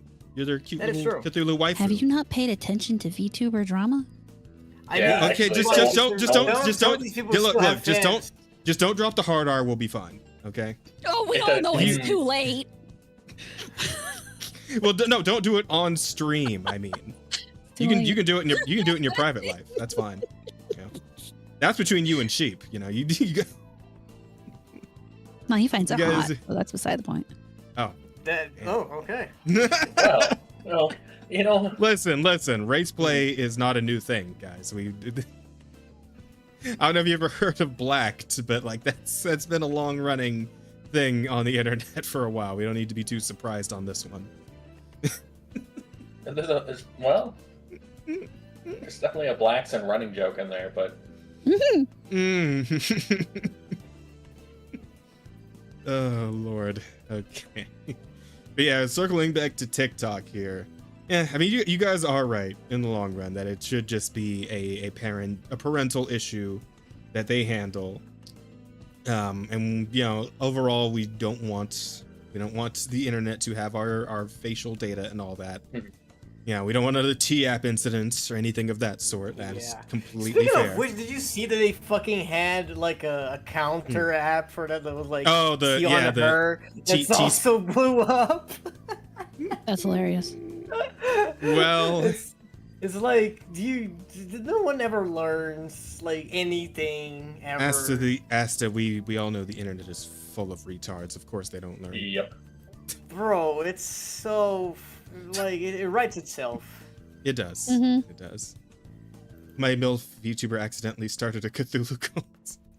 Yeah, that's gonna be the manga. The manga tie-in. That's a crazy manga. My MILF VTuber actually started My a Cthulhu cult. MILF Cthulhu cult leader senpai can't possibly be this cute. Oh God. Christ. If we can fit all that in the title, God, I would love. If only. If only. Well, Like, we if can it fit is it all the- Can you in the put actual MILF title. on a title? Yeah, it's the Yeah. the Yeah, thing you that put MILF it's in the harder title. to fit in. Can you put my MILF in the title? That's what she said. Yeah. Yeah, I don't say there's anything Pretty wrong sure. with MILF. Yeah. I mean, Like the lot of one people bad have- word in the would acronym disagree isn't with actually you, but spelled okay. out, so it's probably it's probably It's fine. It'll be Yeah. fine. There's a whole ass Reddit pages dedicated to black women wanting to be called the hard R during sex. yeah, What is I've heard that about fucking that. what is that Reddit called? I need to know. What r/what? What do you call what the fuck do we call that? Oh God. I don't know, but all I can think of is the fucking Stone Toss comic. Like r/labor Yeah. fetish? Like what do we do? I feel like whatever it's called, we shouldn't be looking at that on stream. I also thought r/black shaming, but I feel like that would be a completely different thing. Yeah. Yeah. Considering it's Reddit, it's not gonna be what you want. Oh my god. Bill, you gotta tell us what the fuck that Reddit page is called. I need to know. After the plantation. No, just there. Look, I typed it instead of saying it for a reason. You're not allowed. Is it actually called the plantation? Holy shit. Really hope your husband wants to. Oh my god, Angel. Anyway. So I suppose that's all there is to say about that. Oh fuck. Yeah, Let's see. fuck What TikTok. else? There's a reason I stopped using that shit. All right. There's a couple other things that we could talk about. One, I caught a little bit of flack from Burrito on Twitter about this one, but I do think it might be somewhat concerning. So apparently, Kadokawa, big manga anime publisher Kadokawa, not all manga must be from Japan. Major manga publisher Kadokawa seeks new manga artists overseas due to a labor shortage. Labor shortage? Yep. Yeah, apparently. Hang on, can I find the... God damn it, I wish of mangaka. I love you, Pirate Nation. You need to start linking these fucking articles on these tweets, man. Please. Anyway. Yeah, but you guys discuss that. Discuss the headline on that one. What are you thinking? How you feeling on that? While I find the article. Bullshit. Yeah, it's retarded. Like, no. I feel like this is just not true. Like, the shortage of manga artists in Japan, really? The most competitive thing? Like, they shit out manga like 20 different titles every week. Like, that doesn't sound right. Like, yeah, there's no shortage. Yeah, there's no shortage. Like, there's so many people, so many kids that want to be a mangaka in fucking Japan. That is just like so big. Like, I find it hard to believe that they're having a shortage of like workforce. No, at the same time, I don't necessarily think it's terrible if they reach out and find actually talented people of other backgrounds. It's just to claim that there are no people of that one specific background that, I mean, yeah, you could run into a shortage of actually talented people, but to say there aren't any is a lie. Yeah. I'm with you where it's like, yeah, I mean, I'm sure there's some places around the earth that would, make some pretty banger manga or whatever. I fear America, though. I have a deep fear of America on this one. Crunchyroll specifically, to be honest. Okay, counterpoint. Fucking Avatar: The Last Airbang. What the fuck? Airbanger. That's a different title. Yeah. What do you mean he mastered cockbending? Atla came from America, right? Like, you fucking love that meme. Jesus fucking Christ. That was on me. I'm not gonna even be mad about that. That was entirely on my fumble. Yeah, that one's yours. But yeah, America has created like anime-like content that is not trash. Like, that's true. There's a lot of like content that like is anime adjacent. Or even anime, like fucking No Game No Life. No Game No Life was made like by a Brazilian guy. The problem is you'll have those people who will say, "Well, but that's not anime." No, but like he made it in Japan. Like I think he was like half Japanese, but he was like born here. One of those. And then like, like when he was, I think he was born here, and then he made it a manga and there. If I'm not mistaken. It's been a while. But yeah, like there are fucking cases where, like the mangaka is not entirely Japanese. But are there cases where he's not at all Japanese? Could be, I don't know. But then again, you have stuff like what the fuck is this? Of course, it's iFunny. Oh, that's some. But even so, like, there's a rise of like Korean and Chinese like anime coming. Like, like manhwas and manhwas and stuff like that. Like, do you actually pronounce those different? Like a fever of Chinese anime right now. Like, how do you pronounce those different, right? Because like from China they call it like manhwas, like HUA, and then in Korea they call it manhwas, like HWA. Yeah. How the fuck do you? It's a phonetics that you have to be like fluent to be able to like discern them. I wouldn't know. But yeah, like even if these people are not like born Japanese, if they're going to Japan to work with the Kadokawa, like how are you gonna say this is not manga? I mean, it really depends on because a lot of people, it's like a lot of people won't call Expedition 33 a JRPG because it's not made by Okay. Japanese people. Well, like, Which means it's an RPG. So it's not. It isn't a JRPG. Yeah, if it's Didn't Japan get all butthurt about that, by the way? In JRPG? Well, Is it type? Well, back. I feel like we talked about that. I say that's stupid. I'm kind of I curious feel like about that actually. is dumb because it's the same argument. Oh, it's not a real anime because it's Avatar because it's I don't know, fucking. What is that other one that got really popular with the robots and stuff? Kind of looks like anime. Something Tron. Voltron? Tron? Voltron? Voltron, yeah. Oh, Fucking. well, the original Voltron was like an anime, wasn't it? Mm-hmm.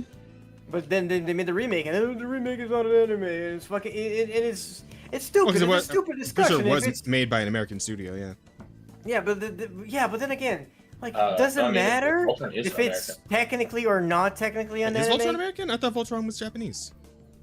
No, I'm pretty sure Voltron is like strictly American. Oh fuck, is it? I never watched Voltron. I'm pretty sure it started Japanese And- first, but Okay, It's- but it's- my, I can look my it up. point Anime is, Japan. Oh, sorry, go ahead. Esther. my point is, does it really matter the name we give to it if it's anime, some if it's people it manga does. or not? Why? Fuck I- those I people. can't They can answer just that fucking jump question. off a bridge if just they never care knew. that much. If they're that butthurt that the person making their anime Oh, it is waifu American. is not entirely Japanese. Like, dude, I don't know. Wash your dishes or something. Go touch grass. Like, why does it matter? But yeah, I guess you had the right of it. Voltron was like an American thing. Adaptation of several Japanese anime television series from Toei Yeah, Animation. it's Yeah, so they took inspiration, but I guess Voltron was American made. How about that? How about Yeah, that? so I did think it's just like Avatar. an unashamedly stolen sort of thing too, but it is American yeah. as far as I'm aware. Yeah. Actually. I think Kind of animation company, but it could be wrong. Probably confusing things. Why don't we see exactly what the article's saying here before we continue? We're making a lot of good points here. I like this. Recently, Kadokawa announced the results of their Wordless World manga contest featuring over 1,000 entries from over 100 different countries.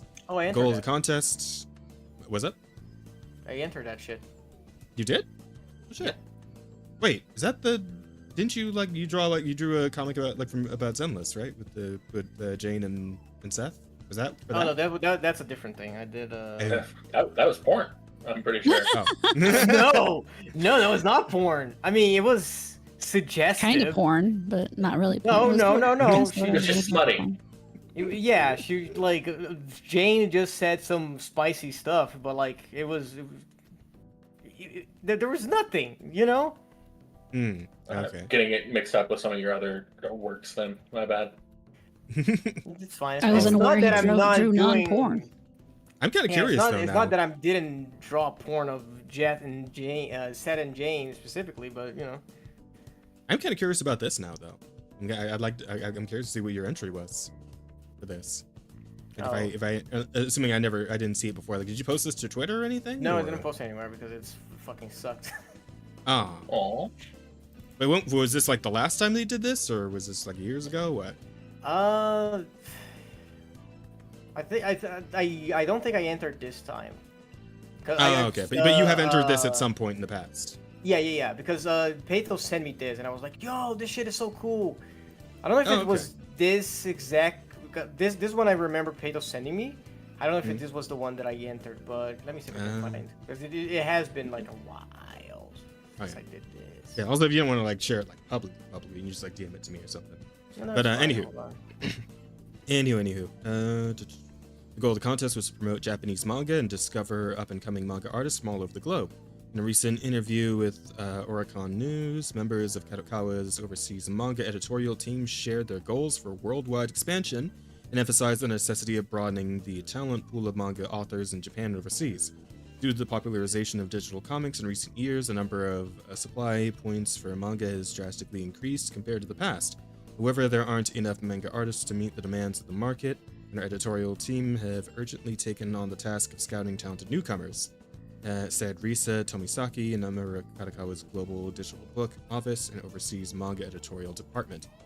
Again, it feels weird about this whole like we can't meet demand, when it's like I feel like it's like 1,000 new mangas like every damn day, like every week. all kinds of like, you know, I was reincarnated as this, that, or the other, or my best friend ended up being a slug, or whatever the shit, right? Like there's so many fucking yeah, there's so many like crazy ass mangas out there. It feels like, how are you not me? Like I have not nearly enough. I read a shit ton more manga than I probably should, right?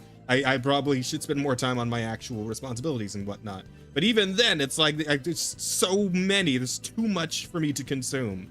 Like I want to even read even more manga, but there's just, even though I'm ignoring other shit to read more manga, I still don't have enough time to read more manga, man. Like whose demand is so high that they need like thousands of manga a month to read? Hi, Yo Jazz. Oh, hey, Piranha. How's it going? It's side to you too, Robin. Oh, this is so bad. Oh god, I found it. It's so cringe. I don't know. Let's see here. Noboru Sagawa, Kadokawa's IP executive producer, heading multiple departments related to overseas publishing, stated that there is a particular shortage in the sphere of comic adaptations of light novels and books in the isekai genre. That I don't believe you. I don't believe you. I don't believe you when you say that. That feels like a lie. Yeah. There's no fucking way. Like isekai specifically? Are you serious? There's like so fucking many isekais. How? How are we not meeting? How are we still not meeting the demand of isekai stories? How the fuck? There's no fucking end to them, right? It's a bottomless fucking well of isekais that exists at this point. How are we not meeting that fucking demand? This is impossible. This is just blatant lie. Like, oh god. Okay, hang on. Hey, Piranha. It's fucking unbelievable, that statement. Despite the abundance of source material, there are overwhelmingly not enough manga artists that could make the adaptations, and many companies are competing to secure talented artists. However, Sagawa remarks, just joining the competition to secure talent won't solve the fundamental issue of workforce shortage, as it doesn't contribute to expanding the talent pool. Devising ways to discover and nurture popular authors is a crucial mission for our manga editors. He notes that that is the reason why Kadokawa decided to explore the wide sea of overseas manga artists and look for future talent there. Okay, so because he said something in there about how like there aren't enough people to adapt the light novels into mangas. That I can sort of kind of understand, because I feel like all the time on Twitter I see somebody complaining. It's like, oh, this got a fucking adaptation, but my fucking favorite light novel couldn't get one. What the fuck? Right? So I've seen shit like that where somebody's salty about the fact that some other manga won, or some of the light novel won out over the one they like. Like that shit happens all the time. Yeah, that's a different issue. They're running it. They don't have enough people to draw, is what they're saying. Yeah. Yeah. Like, draw stuff that they don't want to, basically.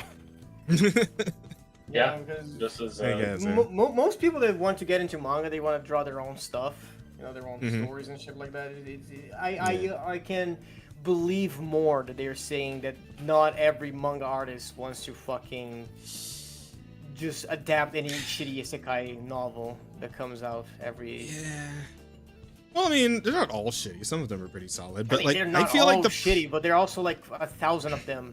So I feel like the problem here that we're gonna run into though is just the fact that like certain sensibilities around the globe and how they're going to clash heavily with Japanese sensibilities in terms of like the stories they make, which we've seen over and over and over again. Like every time we bring up the fucking like localization stuff, that's essentially the whole issue, right? Is cultures clashing and people feeling like they need to adjust or edit certain like aspects of stories in order to fit like whatever they feel is more acceptable or whatever the fuck, right? So that's kind of the thing that I'm worried about in that regard with like, you know, and as of course, like if they do go about this and those culture clashes start happening, then like people are still going to be incredibly unsatisfied because they're not getting what they actually want, which is a good adaptation of whatever fucking light novel that they're like, you know, crushing on, right? Yeah. So I feel like maybe this could work, but I feel like there's a lot of like pratfalls here to keep in mind. That's where I'm at on this, and especially where the West is involved, and where we talk like, you know, cut to places like the UK or America in some regards, right? Again, fucking Crunchyroll, goddamn Crunchyroll. You know, that's where a lot of the anime and manga like comes through when we're talking about like the involvement of that stuff here in the States. So, you know, it becomes a problem. It becomes an issue. Yeah. Sagawa notes that as Japan faces declining birth rates and an aging population, it will become increasingly difficult to create works aimed at younger audiences from a commercial perspective. However, he states that there is a potential for such works to succeed in areas with greater populations of young people, such as countries in Southeast Asia. This is why he says the starting point for the works of upcoming manga artists doesn't necessarily have to be in Japan.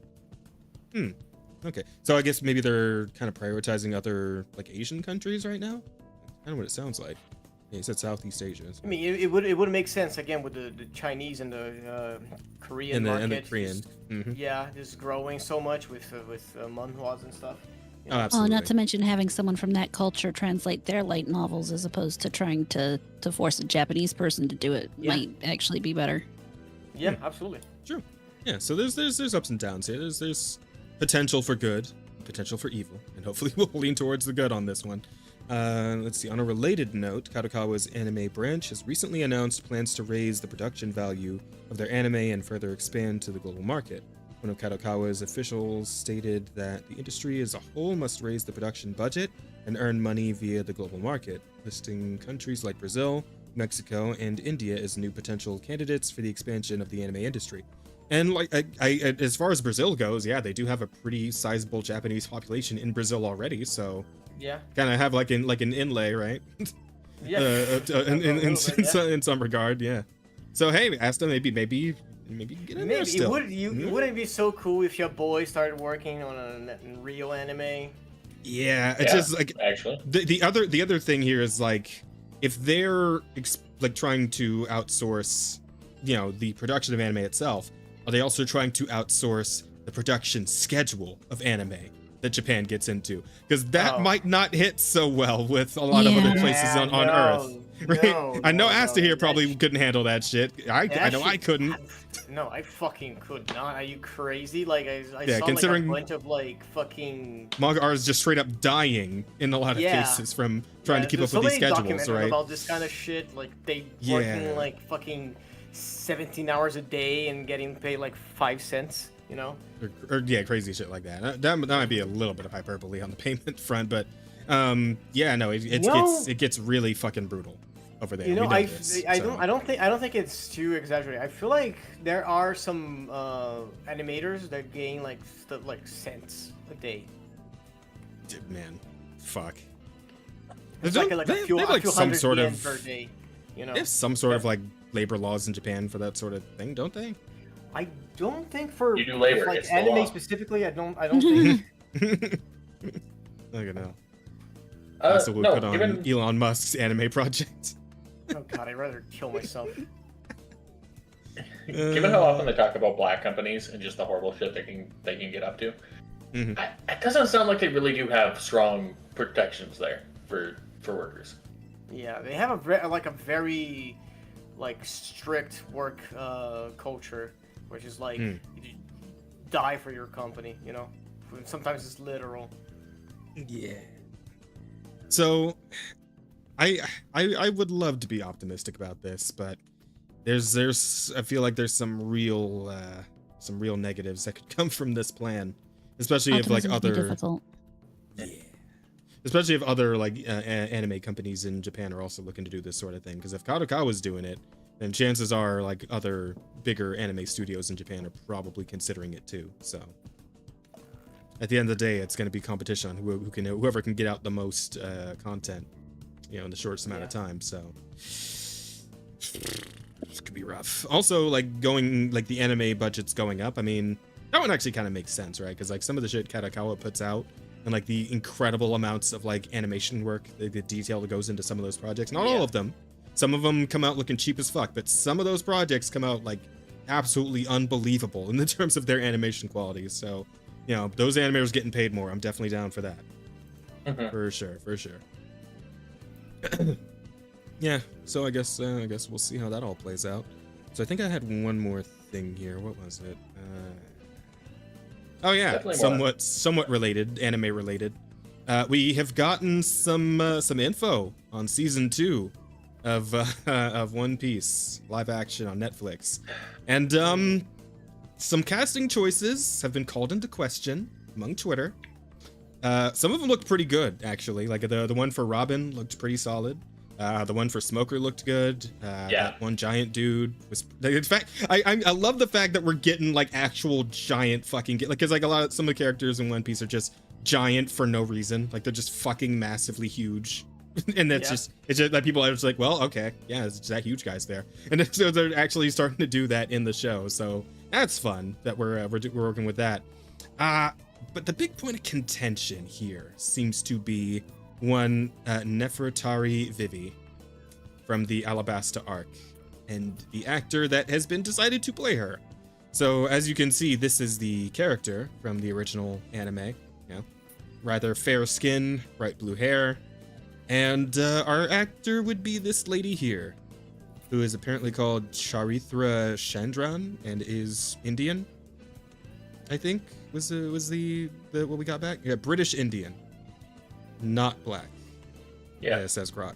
Okay. Which I honestly thought she was black too at first. So yeah, fair on that one. Indians can have some fairly dark complexions. Oh, absolutely, absolutely. But the problem here, obviously, is that it's not really what people were expecting to see for this particular character. And of course, the argument is that like Alabasta is inspired by, I believe, like the Middle East or something like that, like Arabia, just Egypt, Arabia type thing. Kind of that type beat. I mean, this should happen already in season 1. Didn't like Nami's sister also got race swapped? Well, I don't know, because like with the original, the way the character looked in the original manga, like she had like the pronounced lips and her skin was like a little like grayish tone, I guess. So I mean, maybe that could have been interpreted as black. Plus, that character only appeared for one episode and was like a side character that no one really gave a shit about. Now, Vivi is kind of a gave a shit about that in fucking Twitter. I remember seeing people. People were upset about it. Yeah. Oh, were they? Oh, I didn't even notice, honestly. People are always upset about something. Yeah, but I do feel like this one is probably going to be on a bit of a greater scale, since Vivi is extremely relevant to that entire arc. So, it's it's there. So, my thing with this is they said Oda basically was the one who came down and picked people, and it's like, well, I personally think maybe there was a bit of pushing towards picking certain people, but ultimately he was the one to decide. I mean, if you respect the manga, respect the author, you kind of have to respect the choice of casting too. Yeah, I agree with that. Especially because there's a lot of like nuance and character design in like manga and stuff. Because let's be honest, some Japanese manga artists don't know how to draw black people. Yeah. Like let's just be real. And I would have. Though I mean, in terms of Vivi herself, though, like she is really white. She's very for where very she's white. from, she really wouldn't be. Yeah. Like she's not even tan. Exactly. I don't know, man, because like I'm all for the idea of like going for, if you're adapting a manga or a cartoon or whatever, like just going for the way that character originally looked in that thing. I feel like that's best practice. And they did really good with like all the other Straw Hats that appeared in season 1, right? Like Luffy, Nami, Zoro, fucking god damn it, the others. Usopp. Sanji and Usopp. Sanji, I think it's everybody. That's all the Straw Hats for now. And that turned out really nicely. And like hell, even the actor they picked up for Robin, right? That's like a 1-to-1 almost. Like, let me see if I can find her real quick. Like the actor they picked out to do Nico Robin like looks very much like almost 1-to-1. Like as much as a human being could probably look like Nico Robin, right? Like even down to like the kind of like the pronounced ridge of her nose. This is all just Nathan Hang on. Netflix. Hang on. Yeah, live action is right there. Oh, sorry, I didn't. I was looking down. Anyway, Look at your fucking bar, dude. here we go. Yeah. So this is Nico Robin as she appeared as Miss All Sunday in the Alabasta arc, and then this is the actor they're getting to play her. Yeah, it's very. And yeah, that's pretty fucking spot on. So, you know, so in that regard, so it also feels a little out of place in that regard for me, where it's like all the other characters kind of got like somebody that was pretty fucking spot on to how they looked in the original, and then you have Vivi, and it's a fair bit off model at that point. So like I feel like it stands out even more because of that. I mean, I have to wonder if Oda picked it if he didn't have an actual reason beyond, you know, the normal reasons people assume, you know. Yeah, like maybe Netflix twisted his arm on it or anything of that That's sort. Which kind I mean, of what I wonder too. Yeah, I can't. I would be hard pressed to believe that there was like no Netflix meddling at all, right? I mean, I gonna wonder fucking if he doesn't have like his own actual reason other than Netflix twisted his arm. He could actually, if he, depending to what level he's involved, he could actually have like an idea of why he would do it that way beyond just, you know, inclusive. Yeah. Well, so something I wondered about that, like thinking a more charitable route, is this could be a better representation of what she might have meant to have looked like. I know when it comes to comics and manga, some characters end up white because it takes a lot more effort to shade them. Yeah. Absolutely. And that's it. And so then, you know, then an anime comes out and they're white because, well, I didn't want to shade them, and you know. Yeah. And I that could always honestly be the case here. don't like. And but like, because like there are characters involved in that arc that are like, you know, kind of red visually as black, right? Like the one guy who has the fucking sword fruit power. He like turns his arms into swords and shit. So like he probably could have done that for like the rest of the characters of that region if he really wanted to, but that, I mean, the way things did turn out, again, right? Like if that is Oda's, like if Oda comes out and says like, yeah, this is if I were to make Vivi now, right? If I like know what I know now and like how, you know, the character should have been designed and this is what I would have gone with, like that's fine, but like again, this is a character that has been rooted into people's minds since God, when was the Alabasta arc originally like written and aired? Like let's say even aired from the anime, right? Like I'm pretty sure I watched this shit on Toonami when I was back in high school, so like that's at least a good 15 to 20 years since this character was brought into existence. People have a pretty set in stone like visual in their head of what this character should look like, right? So the fact that people are getting upset about this, like I do get it, and I don't know. It's conflicting because like I'm too old to like properly get upset about this sort of thing, and it's like if that's all that happens, where she's just kind of brownish now, it's like fucking whatever. Then that's fine. I mean, at least they still put the blue hair on her. I think. Hang on, she had the blue hair, right? It's hard to tell. It's hard. It's much darker blue than than the anime version. Yeah. But yeah, they made her hair blue. But so is she. So there's another thing to this, which is. I want to care more, but at the same time, it's Netflix, and this is honestly the best they've ever done. Yeah, true. All right, so if there's one race, you know, maybe potentially race swapped character, like all right, that's okay.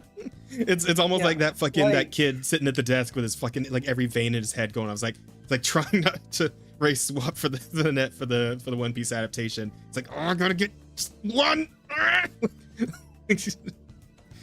Imagine like casting directors just like can't like he's like his eyes twitching and shit. He can't. And Oda's like Oda, like a point Oda just feels bad. It's like, okay, you know what? Just give him one. Just give him one, so he'll calm down. Yeah. Very funny. That's a pretty hilarious mental image. But sorry, so you want to say something? Go ahead. Yeah. For a story like One Piece, which is already super inclusive and it already has a lot of diversity, I feel like it is not out of place to do stuff like that. I know people are going to be mad about it because Twitter is always going to be mad about something, and I know there's some people that are like upset because like maybe Vivi was their favorite character and she didn't meet their expectations. I get that she would be upset, but at the same time, if you like it's okay to be upset, to not like the choice, whatever.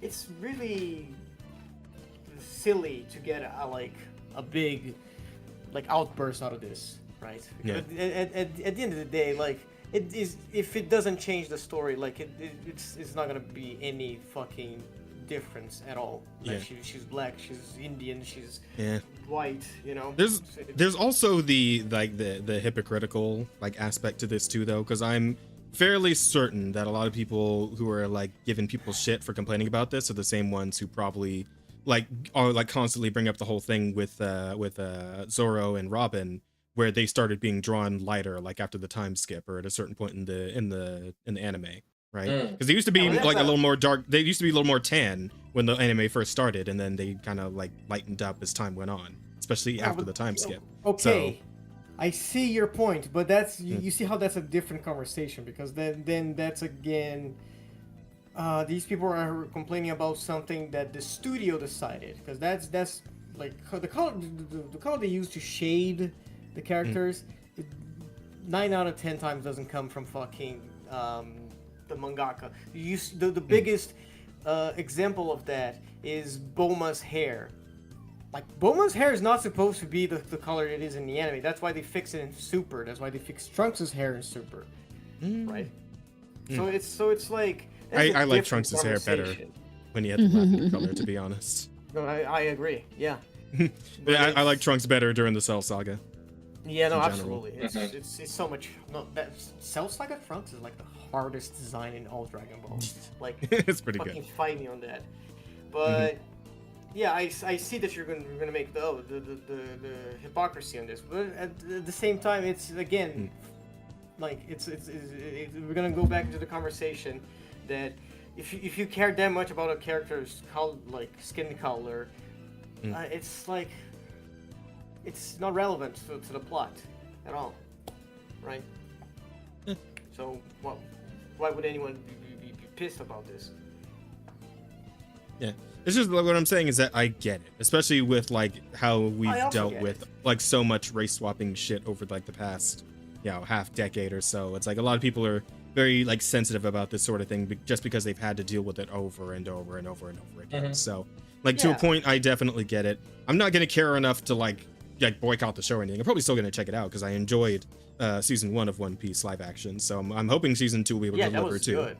And I'm looking forward to it. There you go. Yeah, and I know Chopper came out looking pretty good, right? I mean, he's bordering on Uncanny Valley, but he's okay. He's fine. He's okay. He looks all right. So I'm looking forward to seeing where that goes, and like Luffy fighting Smoker and shit like that. Like that's good stuff, and I'm hoping it'll all turn out pretty good in the end. Would I have chosen this actress for Vivi? Probably not. I probably would have gone with somebody that just looks like the anime character. That's me, but it is what it is. At the end of the day, we just move on. Yeah. Because that's all we can do. Because we're just the viewers, just the fans. So at some point, you're gonna have to either accept it or just not watch the show. And me, I'm just gonna be like, fuck it, just watch it anyway. Yeah. And we'll see. We'll see if it still turns out okay. And hopefully Oda's keeping his influence over the whole thing, so it's not diverting too much from the spirit of One Piece. So I have a friend who's a hardcore One Piece fan, and whenever he tries to defend the anime to me, he always brings how Oda is like involved in every fucking thing, like how Oda's schedule is just a fucking absurd. Like it is the Japanese standard for his schedule, where he's like every detail of his life is so fucking like timed, because he does a lot. He does the manga, he does the anime, all the movies, and now the live action and all the interviews and stuff like that. So he also has to get time to like reread all his stuff, so he can remember how to put stuff like the callbacks and shit. So I believe he's well involved in this, from what I've heard. Yeah. Okay. Yeah. So we'll probably be fine regardless. Hopefully. Hopefully Netflix doesn't just drop the ball on this. I did hear that apparently One Piece also got renewed for a season 3. So seems like they're willing to go all in on this one, because I know it was pretty solid, like views wise. So. Oh yeah. And it's it's got to have done well for Netflix to actually renew. Yeah. For season 3, yeah. For season 3, like because seasons 1 and 2 are always guaranteed with Netflix, but season 3, those are like if popular that's together. coming up, now we're talking about. I was like, okay, so yeah, like the show's doing good for them, and they're willing to like properly invest in it. So this could end up going pretty far, depending. Like who like the other thing is like how the fuck long can they actually keep this up when we're talking about like One Piece, right? Like these actors are going to age out of their roles before they even get to like the time skip, right? Or whatever. So actually, you know what? That might work out. That might work out a little bit because like if these actors get to be like, you know, how long is the time skip in One Piece? It's like 3 years, something like that. Hang on, I'm gonna look this up real quick. Because right now it's been what, like a year since the first season aired? You're asking real so time? many difficult questions. You know. I'm sorry. Hang on. Was One Piece time skip? There it is, right there. Time skip in One Piece is 2 years. Okay, all right. So they're gonna have to cover about like 400 to 500 episodes worth before these actors age another couple of years, and then we're fine. And then we're okay. Yeah, no, easy, right? Yeah, no problem at all. Like, because how much did they cover in the first like season of this? We went all the way from the beginning of the story to the end of the Arlong Park arc. Yeah. So that would have been like around 70-ish episodes or some shit. I don't know. Like, how many episodes is that? They just gotta do that. Oh like, man. 12 more times. Yeah, there you go. Yeah, so I'd be very curious to know how long they're gonna actually try and keep this up for, you know, depending on how popular this live action ends up being. But Bro, yeah, we'll see.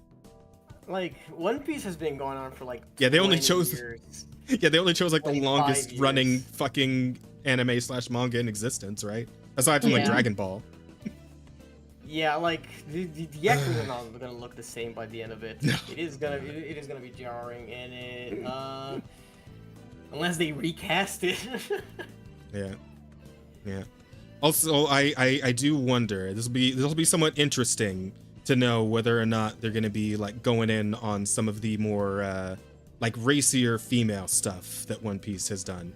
Which I feel like maybe, because they did have that one whole scene with that one dude who's just like naked in front of a mirror in season 1. But like, we'll go do it with the girls too. Because like, I'm thinking of like the bit where like Nami and Vivi switch into like the desert dancer outfits, right? It's like, are they gonna have that going on? Is that gonna be still in there, or are they just gonna skip right on over that? Like, I don't know.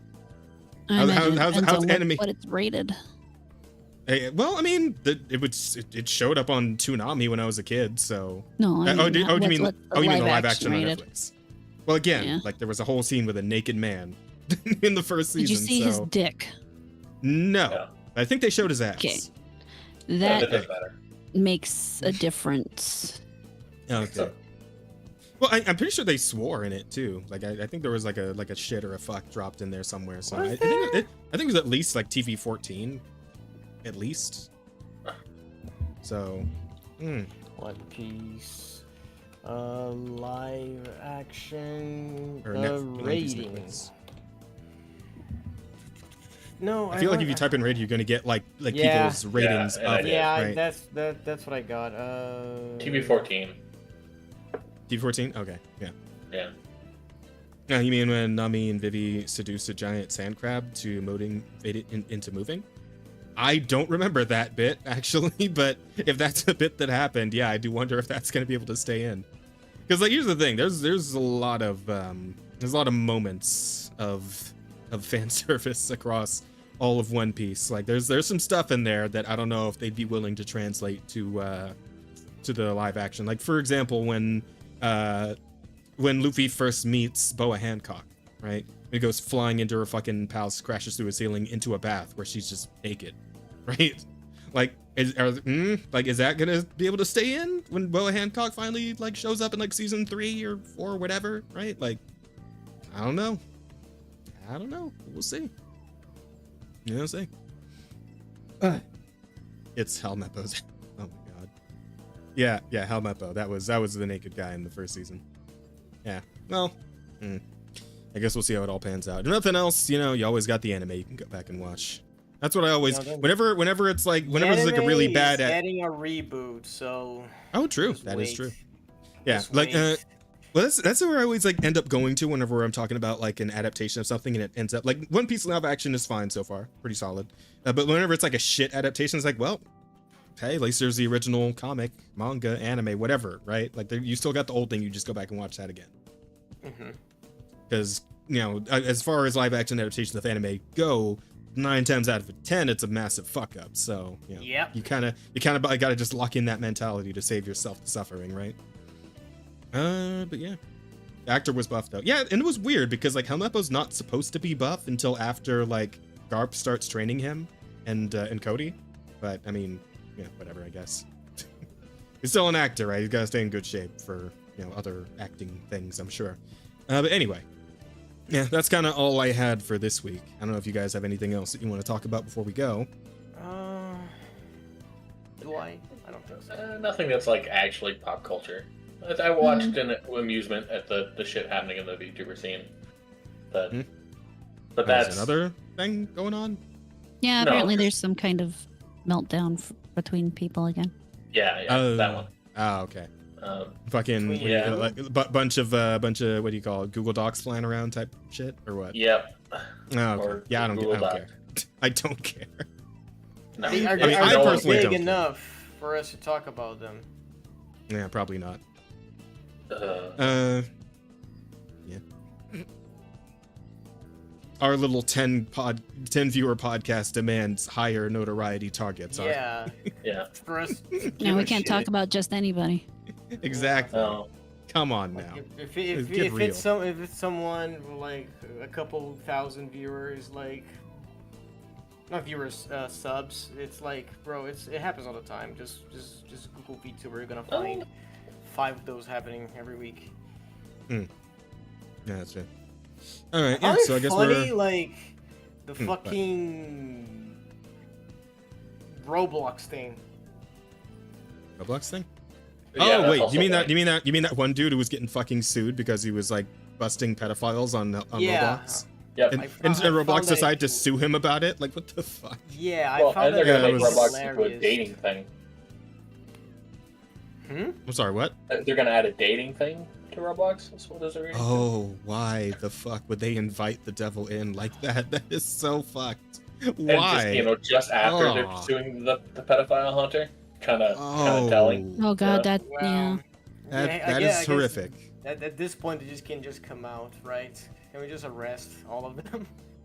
Yeah, maybe, Look, man. I don't know. I'm of the opinion Roblox needs to be shut down anyways. Yeah, Yeah. I agree. No, I'm still of the opinion parents need to pay attention to their kids and the kids can play Well, yeah, whatever. okay, yes, of I course. agree. That's the But- actual solution, but Yeah. like that's the Roblox actual- might be but I feel too like- far gone, I think, is what we're at. Yeah. Nah. No. I just think the game is shit, and it just doesn't need to exist anymore. Yeah. I've never played it, so I have no opinion. Yeah, me neither. Well, it's because you're not a groomer or a kid. Yeah, I never played it either. I just keep seeing people playing it, and it's just stupid. Yeah. Like there was this like do you guys know Jade Animations and her like Oh, yeah. I'm aware of her, the yes. wild card group? No, not that, but I know about Jaden, yeah. Okay, yeah, so she's in this group, which is like a bunch of creators. It's like streamers and YouTubers and whatever. And then they had like this video of like, while I was trying to find something to watch while I ate my lunch, I found their video. They were playing this dress-up game in Roblox, and that was the most idiotic shit I've ever seen. And it's like, why did people play this game? I don't know, man. The game just looks so boring. I don't see a point of Roblox.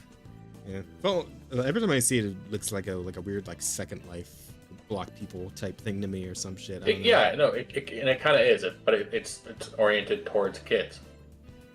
Yeah. Except that there's for some reason a very large 30+ population in it. For some reason. For some Who unintuitable could reason. know? Who could say? Jesus Christ. Yeah, but that's turbo fucked, and the Roblox devs are really weird for that one. That is, not a fan of that. Yeah, I'm not a fan of that either. Ugh. Yeah. So, Yeah, I hope that guy can end up like getting that all sorted out, and I hope Roblox eats shit on that lawsuit. I really do. Oh yeah. Because they deserve Sure. to. But yeah, okay. Well, I suppose that's it then. Rada. Yes. Rada. I believe it is time to set up the vote for the title and also to go over the questions. I suppose we'll do the first ones first, and then we'll do the questions while people are voting. 'Cause we got a good number of possible titles this time around, right? Yeah, like 5 or 6. Yeah. I think. Okay, so we gotta cut one out. All right, Yeah, we're gonna have to cut something out. Let's. 5, 6, Let's exactly. see. So we got the Well, I Abyss feel is like the the atroc. first one we can fucking cut out is how the black people lie. I feel like that Black people cannot be a lies. title. Yeah. It could. If you're brave enough, anything could be a title. Oh, I heard that about dildos. Well,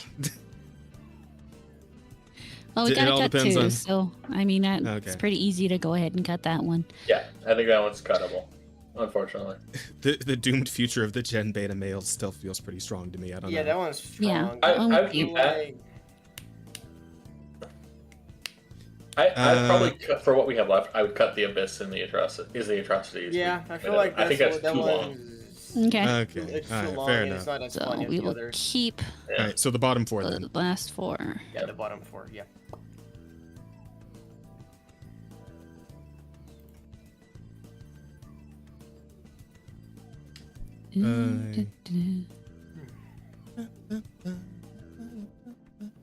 And I'm just gonna shorten the last one. The last one's my MILF Vtuber accidentally started a Cthulhu cult, but I'm just gonna put it as my MILF Vtuber.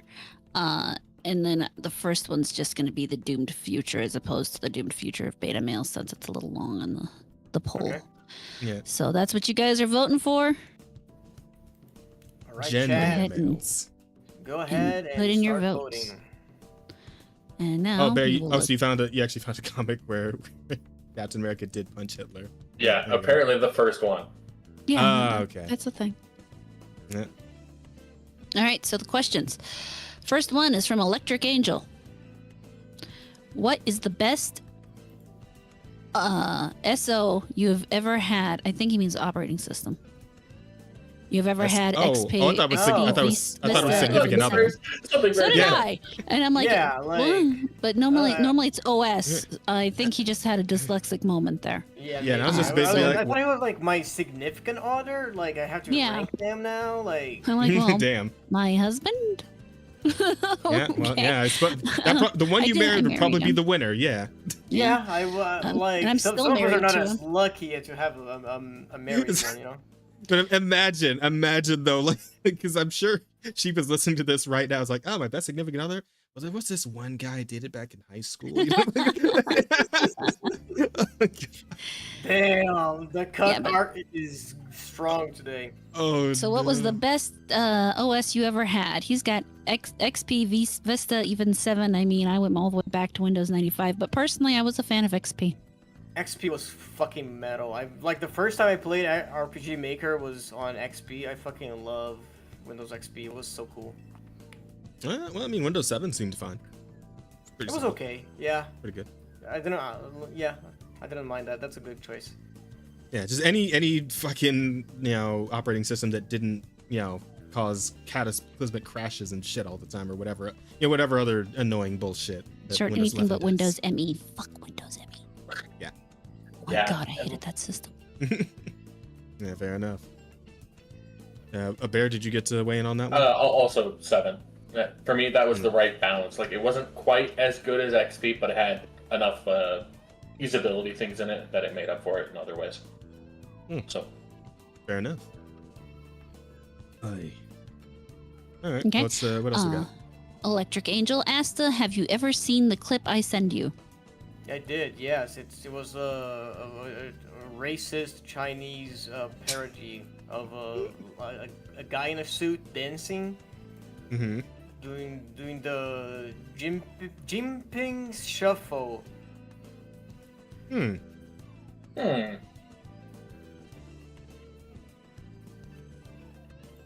Yeah, I did see it. Okay. Okay, so, then. He did see it, Angel. He saw it. Yeah. Cool. Amma, if you had a cult, what would you call it? I wouldn't call it anything because I don't want people to know what it's called. So, see, that's how that works. The Endwalkers. Oh god. It makes sense. Wait, what I'd was have the to question? call him that. Like, come on. Well, if you had a cult, what would you call it? Oh. I used to have a good code name. I don't remember. Bear Dan. Wait, did you say Dirty Dan? The Bear Dan. The Dirty Dan. Yeah. That's crazy. That's very Oh, the Bear Den. unsavory. Okay, got you. Yeah, okay. makes sense. Makes sense. Electric Angel, best ass you've ever seen in media. Oh. Damn. Oh. Uh, I cannot pick one. yeah, man. Like, that's a hard question, bro. That's a Bruce hard Willis. one. You know what? No, never mind. I'm gonna Did you say pick Bruce my Willis? wife I Jane did say Doe Bruce Willis. because she is jiggling her ass to me right now in my head, in my brain. Yeah, of course. On of screen. course. Jane Doe. Yeah, That's a strong there you one. go. That's strong. Like, Zenless is a strong competitor in many ads. Like, Yeah. if you, like, I'm thinking of Trigger right now, man. Yeah, and like, Trigger, Jesus Zhuan, Christ. Fucking. Who else? Evelyn also has a great ass. Bro, Zenless is so good. I fucking love. Okay, him. okay, wait. I mean, do we? Because like, Rada went with a real person. Should we? Like, wait, we want to go like real people on this one? Like, No, he said to have fun with it. It's not serious. It's just when it Well, I comes mean, to 'cause, the like- best like- ass I've seen in entertainment. to or make the media, question as he harder, because says, me and it's- Esther, stupid nerds, are gonna choose like video game characters and shit. But like, so make the question harder. Like, All right. like about a real person here. A real and person. in- Real people don't have good asses. I don't know. Bruce Willis Damn. had a really nice ass. There. Okay. Oh no, wait. There's this guy on Twitter called Major Pictorialis. He has a nice ass. There you go. I mean, I remember like Megan Good back in the day. Actually, probably still even now. I just don't really see her Oh, around the anymore. I don't fuck think she's that still is. enacting. Oh, you should look her up sometime, Asta. She's one of the Megan finest Good? actresses. Megan Good is her name. She's one of the most fine ass actresses that ever was on screen, bro. Megan. Megan? Megan? Megan. I'm pretty sure it's pronounced Megan. It's like you spelled it like M-E-A. Yeah, but I'm pretty sure she pronounced that's it. Megan. That's not Megan. Yeah, but I'm pretty sure she still pronounced it like Megan. So She's pronouncing it wrong. She's hot though. yeah, I told you. What I'm saying, bro. Yeah, look at those abs. Damn, girl. What the fuck? How old is you? I don't know how old she would be by now, like in her 40s or something. I think. It'd have to be. Let's see. Like 40s or like very early 50s, maybe. Megan Good. Wow, she's not gonna let that go. 44. Damn, she looks fine. Black Damn, she's Black single. don't crack. No, I don't think she No, is. she's very much not. Oh, but she just married this year.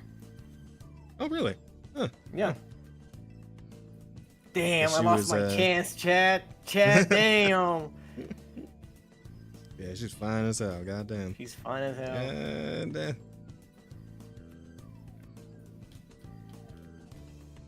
sorry. Anyway. Yeah, like, so anyway, are we the only ones that are gonna answer that? This is bad. I mean, I already I- answered. Oh yeah. Bear, did you have one? I don't fucking know. Hmm. Probably going with the wrong tree. Kelly LeBrock, back in the day. Yeah, we'll go with Yeah. that one. I can see that one. Wait, who? Kelly LeBrock. Oh my god, you guys need to. I don't know who that is. No, they don't. LeBron.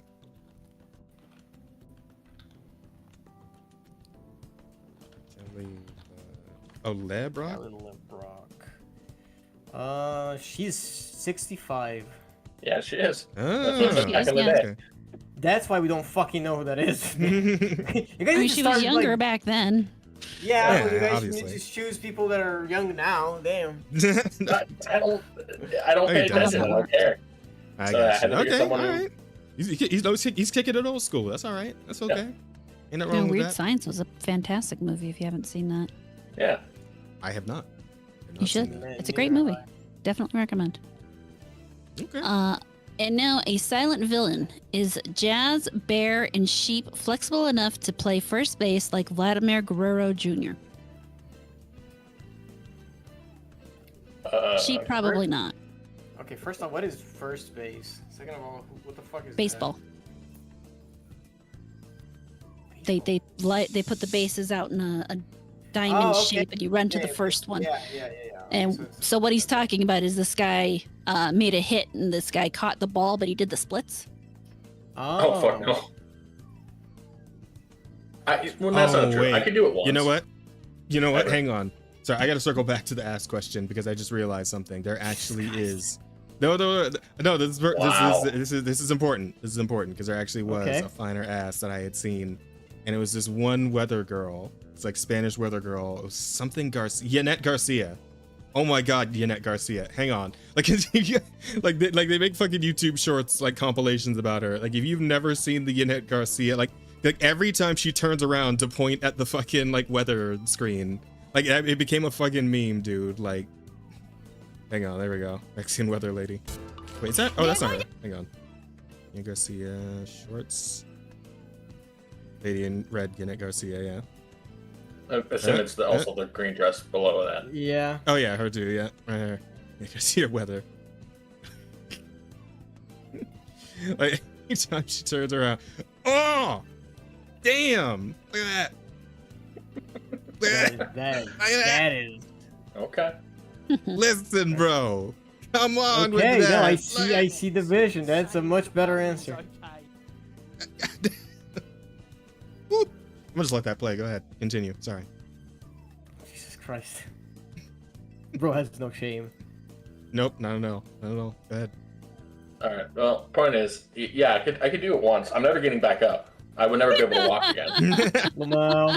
Yeah, I've lost a fair amount of my flexibility as well, so probably not. Probably not.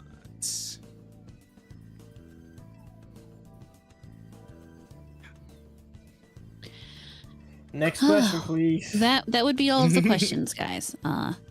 that would be the end of Oh, our my bad. questions. Sorry, villain. My bad.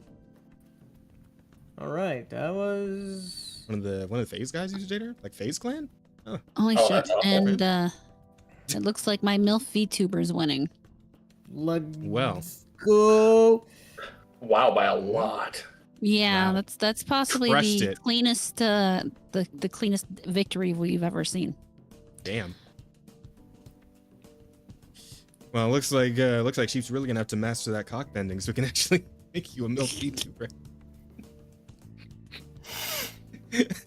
Well, he's working on it. He's trading right now. We can't see it, but like the avatar intro with the silhouettes is going on like downstairs.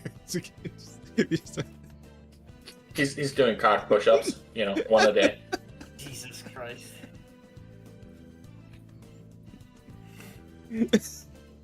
Okay, we should go ahead and chill so we can wrap this up.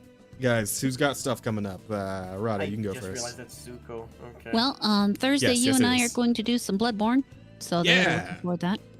Mhm. And then I'm streaming on weekends now. Saturdays and Sundays, I'm doing 1 to 5 Mountain Time. So, stop by for one of those sessions if you wanna. And then, yeah, I'm not promising videos right now. I'm having some problems with that, but those are just mental issues. But remember to collectively tell us something to shut up and leave our fucking hobbies alone. Sounds good to me. Yeah. Asta, you want to tell them about the art? Chat, I do art. It is of the not safe for work kind, so make sure you are 18 plus before you check me on all social media. Twitter, Blue Sky, Newgrounds, PixieV, and soon I'll be on Patreon. Just remember King_Rosier. You can find me in all those websites that I just said. Yeah, that's pretty much it. All right, sounds good. And of course, yours truly will be streaming the next couple of days as well. I don't know if me and like Sheep are gonna stream the Fortnite session right after this. We might. I don't know. We'll see. I'll see what he's about to do. Maybe we will. But we're definitely going to be streaming probably some Monster Hunter tomorrow during the day, and in the evening we'll be doing some Marvel Rivals with the homies.